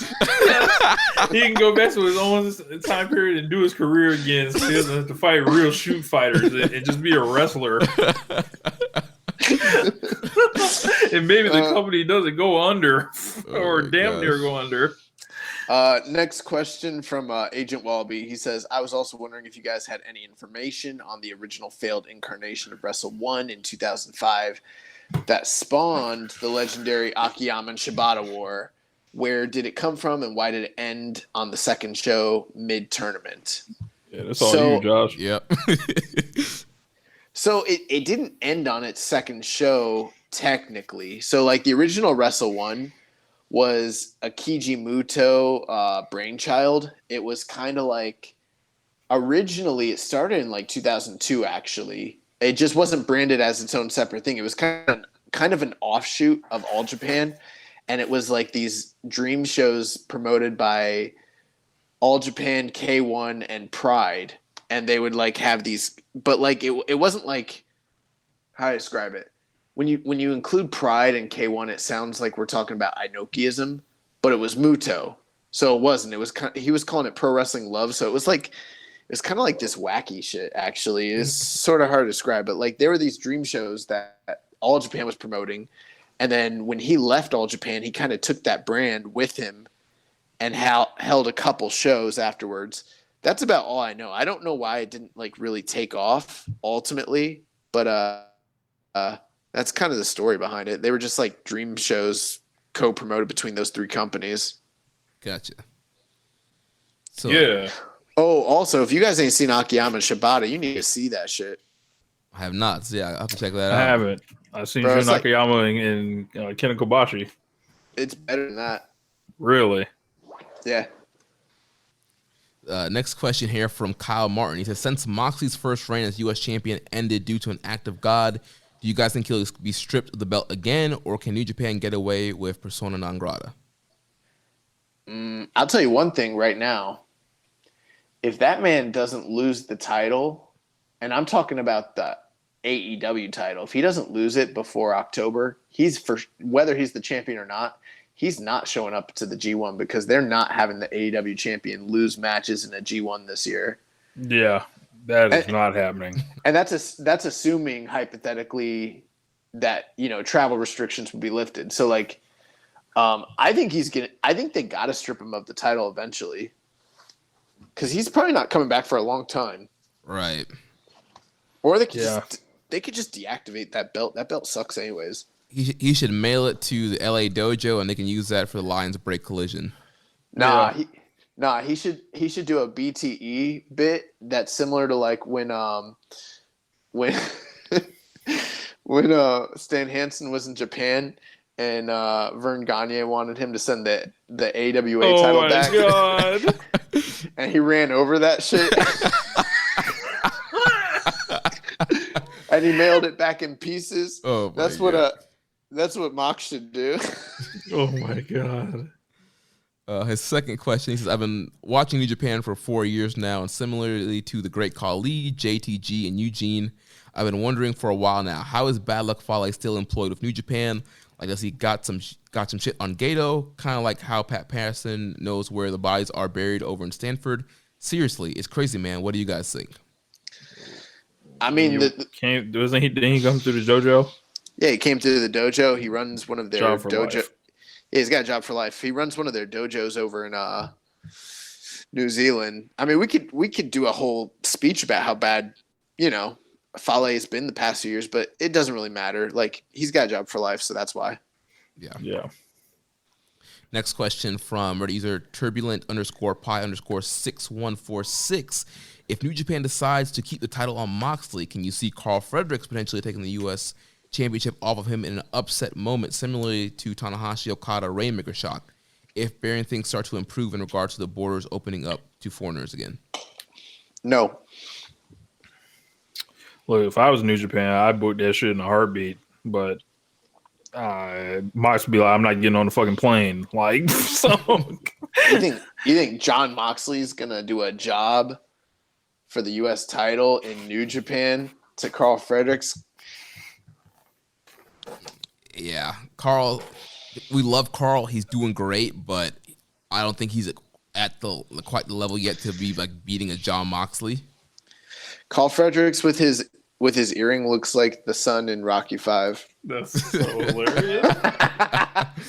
No, I think Carl Fredericks could possibly be a future IWGP champion, which means it won't be him. It means it'll definitely be, Alex Coughlin. Yes. Clark Connors, No, actually, all three of those guys are studs, and they all are better wrestlers than Evil already, so. Damn. Last question here from @Oscar Rooney on Twitter. If the pandemic continues for a while, will we see the other NJPW Western wrestlers in the Lions Break Collision at some point? Think we will see the USA Championship? I'd like to see him there. Probably not. Yeah, here's the. Go ahead, Josh. I was just saying, this was just a little project, and unless they continue to expand it, I mean, they already recorded everything, and it was on short notice, and I don't know if they plan to continue to do that. And with the travel restrictions, let's say they do get lifted, are the guys on the West Coast gonna fly to LA to do one match? You mean guys on the East Coast? That's what I mean. On the East Coast, fly to the West Coast to do one match on a taping that maybe like 100. There's probably less. How many people do you think were watching those? Do you think it's in the hundreds or thousands? It's probably not even in the thousands. It's probably in the hundreds. Like 950 people watch this shit. There's not very many people probably watching that shit. So, I mean, yeah, that's what I'm saying. Like, I don't know. I don't know if it's worth it to a GOD to go over there to fight, some guys from Santino Brothers Wrestling or, some guys from the California scene. I don't know. Yeah. If they were to do it, I think they should make a weekend out of it and just tape a bunch of TV and do different feuds and angles and have a couple months worth of episodes of them featured on it. And then why can't they do that shit over here? Do it in Tampa. they could. I mean, a lot of those guys are in Florida. Let's do a lines of you break. guys can just convert the dojo over there. You guys got a dojo. This is Shibata-ism. All right, well, that wraps up all the questions for this week. So the only thing left. But before we do this recommended match of the week, I just feel like this was a special episode, so I just want to ask you guys: do you have any final thoughts about the state of New Japan before we move on and everything, or have we gotten everything out? I'm concerned at the moment. Due to that, like I said, that roster's aging. I feel like they've already seen the best of times. A lot of these guys, they're not going to be able to replenish the cover fast enough. And we could be potentially headed towards a down period, quality-wise, because, it's going to be tough, to just keep asking them to produce at that level and then combine that with odd elevation choices like Evil. This is the least enthused I've been about New Japan, maybe ever. Yeah.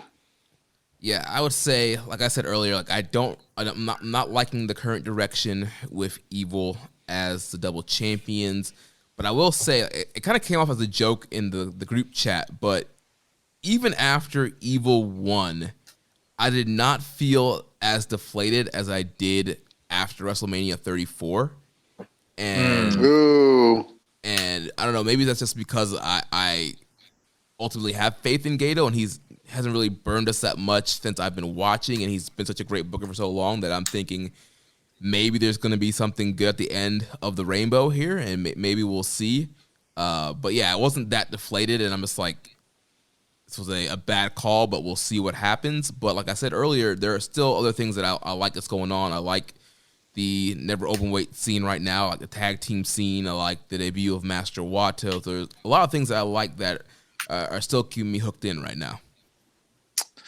Yeah, and I guess I'll just kind of finish with this. I actually appreciate some of the things you said, Jeremy, because it kind of, gives me an optimistic view of some of this. But ultimately, I think one of the basic philosophies of wrestling should be like, you do things to try to elevate the parties involved, from a business standpoint, creatively, everything. And I don't know how how Gato as a booker didn't see how this particular decision wasn't detrimental to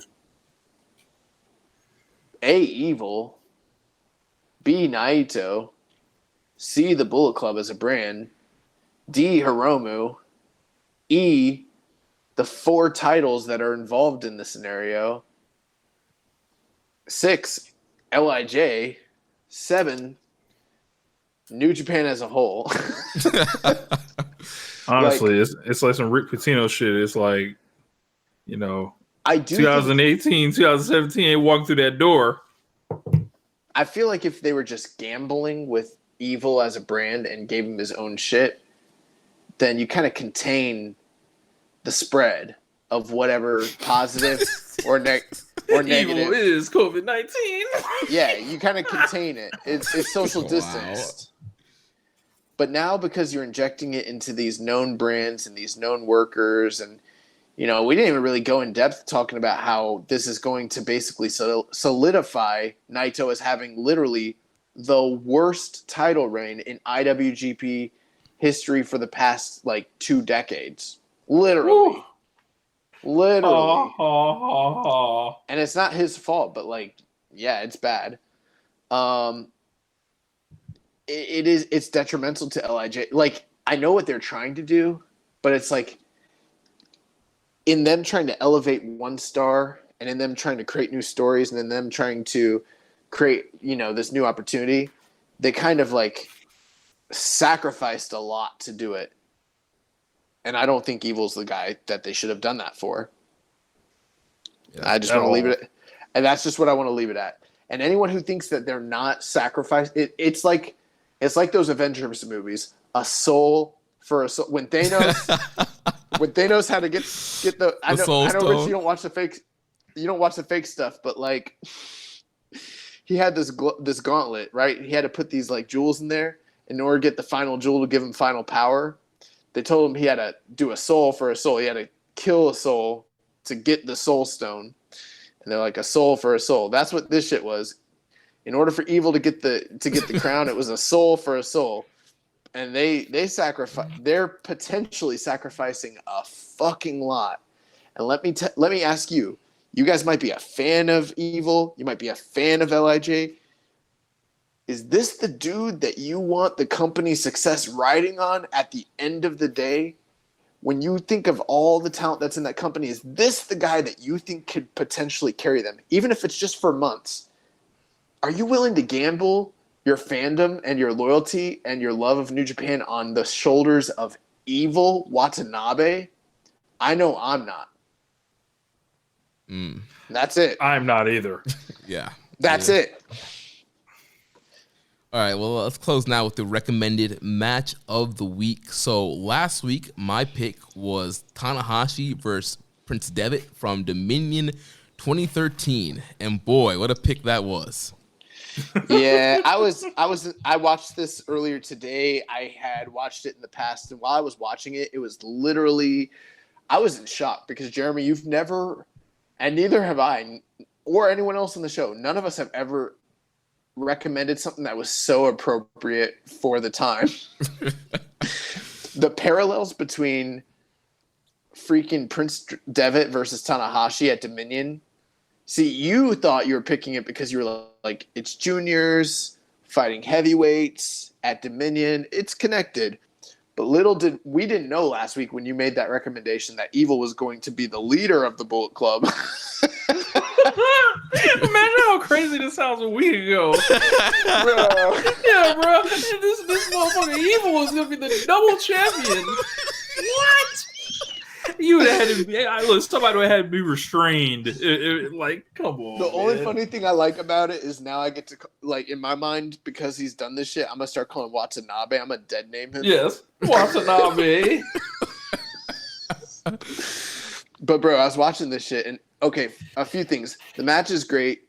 It's a short, easy watch. It's probably like 16, 17 minutes. The total video on like New Japan World's like 21 minutes. But like, dude, the parallels between this match and what just occurred this weekend are so like shocking. It's kind of crazy.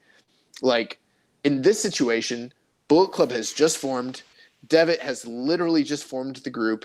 And this is his first big step-up match on a major show, which happens to be Dominion, against a beloved figure who is also his former mentor and teammate in Hiroshi Tanahashi. Does this sound familiar to anything that we just saw? And then he comes to the ring accompanied by his new faction teammates. It's a match that's filled with cheating. And, you know, Devitt breaks out and makes himself basically the top heel in the company. Does this sound familiar at all? This literally was the blueprint for everything in the Bullet Club that like AJ and like Omega and Jay White would do. And this match is the blueprint of how to do it 100% right. Like the way that they integrated, even though it's filled with cheating, it's brilliant cheating. And like Jeremy, you and I, we reviewed the Super Junior finals for our project where he wrestled Alex Shelley just a few weeks before this, and that match was not so good. But this was like the opposite of this. They laid out every single like ref distraction, every single trip, every single bump like perfectly. The guys who were out there were actively adding to the match. And bro, they would pop up on the apron like it was like a whack-a-mole or something. And Tanahashi would move like lightning and knock them down. Rich, like you watched it? Yeah, I watched it. Oh my god. And then yeah, Tanahashi like selling properly, but then cutting off the heels and getting rid of the foes and then like regaining control. And then Devitt being competent enough to sometimes regain the match on his own without the cheating. Go figure. What a concept. And then when he was about to win and it looks like he's done it on his own, he hasn't. Tanahashi bests him and is about to win the match. And at the pivotal moment, the Bullet Club people on the outside interfere, creating the opening where Devitt is able to put Tanahashi away, and it doesn't take a million ball shots and chair shots and guy getting choked with a mask on and a ref bump. Like, it really just takes like one misstep, and then the dangerous heel beats him. Like, this match was fantastic. You watch this and then you compare it to the Dominion main event this past week, and the only reason I'm comparing them is because they're so similar. It's kind of shocking. This match was awesome. I would have probably gone like 4.25, maybe. I don't know, Rich. I don't know where you were at. Yeah, I'd probably say the same. Tanahashi was in such phenomenal shape. Oh my God, this man was a god when he came to the ring, and it looks like they were in those old buildings that like Aldrich or Noah would run in the early 2000s or whatever. Like the building looked familiar, and like they don't even shoot New Japan like that anymore. Yeah, you know who else was in great shape was Fale. Yeah, he was. Oh my gosh, yeah, looked like a stud. But I love the match. I thought it was a really good recommendation. I didn't want to watch it after having the bad taste in my mouth of this weekend, and then you recommended me a match filled with Bullet Club shenanigans and cheating, and I was like, "Fuck this! I'm not even gonna watch it. I'm gonna just pretend like I watched it." Tell everyone. But then I watched it, and I was I watched it, and I was like, you know what? We were in a really amazing period in 2013. Like, we really, really were. This was special. Oh my gosh. So that's it. Yeah, that's my review of your match from last week. So, Rich, as a special guest, you're going to get to pick our recommended match for this week. What you got? So I had two matches in mind. Both of them involve Evil. So I'm going to pick this one. From Dominion 2018, when Evil and Sonata faced off against the Young Bucks for the tag team championships. I remember this being an excellent match, and from both sides, like, this was like the first time the Bucks stepped up to heavyweight competition. Evil and Sonata had those belts for a while, and they all worked really well together that night, from what I remember. And it was like one of the highlights of the show. And I'm trying to remember, like, the few good Evil memories I have, that was one of them. Yeah, actually, that's one of those matches that was on an all-time great card that kind of gets overshadowed because of how many great matches were there. Yeah. So I'm interested to go back. I haven't rewatched it since we watched it live, so I'd be interested to watch it on its own in a vacuum to see how great I actually think it is by itself. Mm-hmm. Yeah, I'm down for that. Yeah, I remember really, really liking that tag match. And being definitely one of the highlights of that night. And of course, Young Bucks are in it, so of course it's gonna be great. You can't go wrong with the Bucks. Can't miss with that. So looking forward to check that out. So Young Bucks versus Evil and Sonata, Dominion 2018 is the recommended match of the week. So we'll come back next week with thoughts on that. Rich, Jeremy, how long did the show go? Right now we're at 3 hours and 16 minutes. Okay. Stone cold. We're fine. Rich, before you go, give us plugs, anything you're working on. No. Oh yeah. Give us your plugs. Man. So I host One Nation Radio, as you guys heard on the intro song. If you want to check out where you drop on Sundays, I recently released a new, EP of music and song. It's called the 3-Pack, and you find it on Spotify and all that. I've just actually produced a song for Isaiah Swerve Scott and Mike Montesi, and that one is, I believe, on Spotify as well. It's called 1017. It's the badge numbers of the officers that were responsible for George Floyd's murder. I have more music coming out with Swerve to come soon. But besides that, you can holler at me on Twitter at Rich Latta 32, or holler at us in the Discord page. Nice. Josh, you gonna say something? You know what? For some reason, I thought he still needed to do the recommended match of the week, and then I remembered he actually had done it, so it doesn't matter. Also, real quick before we go, I know the fans at home or the listeners at home won't be able to see it, but y'all want to see what Bushi looks like without a mask? Wow. Oh man, shit's weird, right? Yeah, put that in the Discord channel there. Yeah, definitely. Well, anyways, yeah. Great episode, guys. Yeah, man. Evil sucks. oh man, yeah, this was nice little venting session for us. So Yeah, man. I like the old New Japan. Yeah. So next week we will be back to review New Japan Road and give a preview for Sengoku Lord. If you enjoyed today's podcast, please consider making a donation by visiting socialsuplex.com/donate and clicking on the donate button under the Keeping It Strong Style logo. You can connect with us on social media. On Twitter, it shows at KI Strong Style. I'm at Jeremy L. Donovan. Follow us at Social Suplex. Rich is at Rich Latta 32. You can also follow his show at One Nation Radio. On Facebook, we're facebook.com/Social Suplex, and the Wrestling Squared Circle Facebook group, facebook.com/group/Wrestling Squared Circle. On Instagram, we're at Social Suplex. On Reddit, I'm the Pro Black Guy. Josh is Keeping It Strong Style. You can also follow us on our Discord channel, Social Suplex. You can find it on our Twitter account. You can also email me, jeremy@socialsuplex.com. Check out all the other shows that we have here on the Social Suplex Podcast Network. On Sundays, we have One Nation Radio, hosted by our guests, Rich Latta and James Boyd. On Wednesdays, we have Ricky and Clive, wrestling show from Scotland. Every other Wednesday, we have our podcast dedicated to independent wrestling, Grown Men Watch This Shit, hosted by Jeremy Tate and Chris Bryan. On Fridays, we have Get in the Ring with Danny and Beast Mike. And on Saturdays, we have All Things Elite with Floyd and Austin. Don't forget to subscribe and leave a rating and review. And we will catch you next week on Keeping It Strong Style, the ace of podcasts. Takaki Watanabe, you can go to hell. Straight to hell.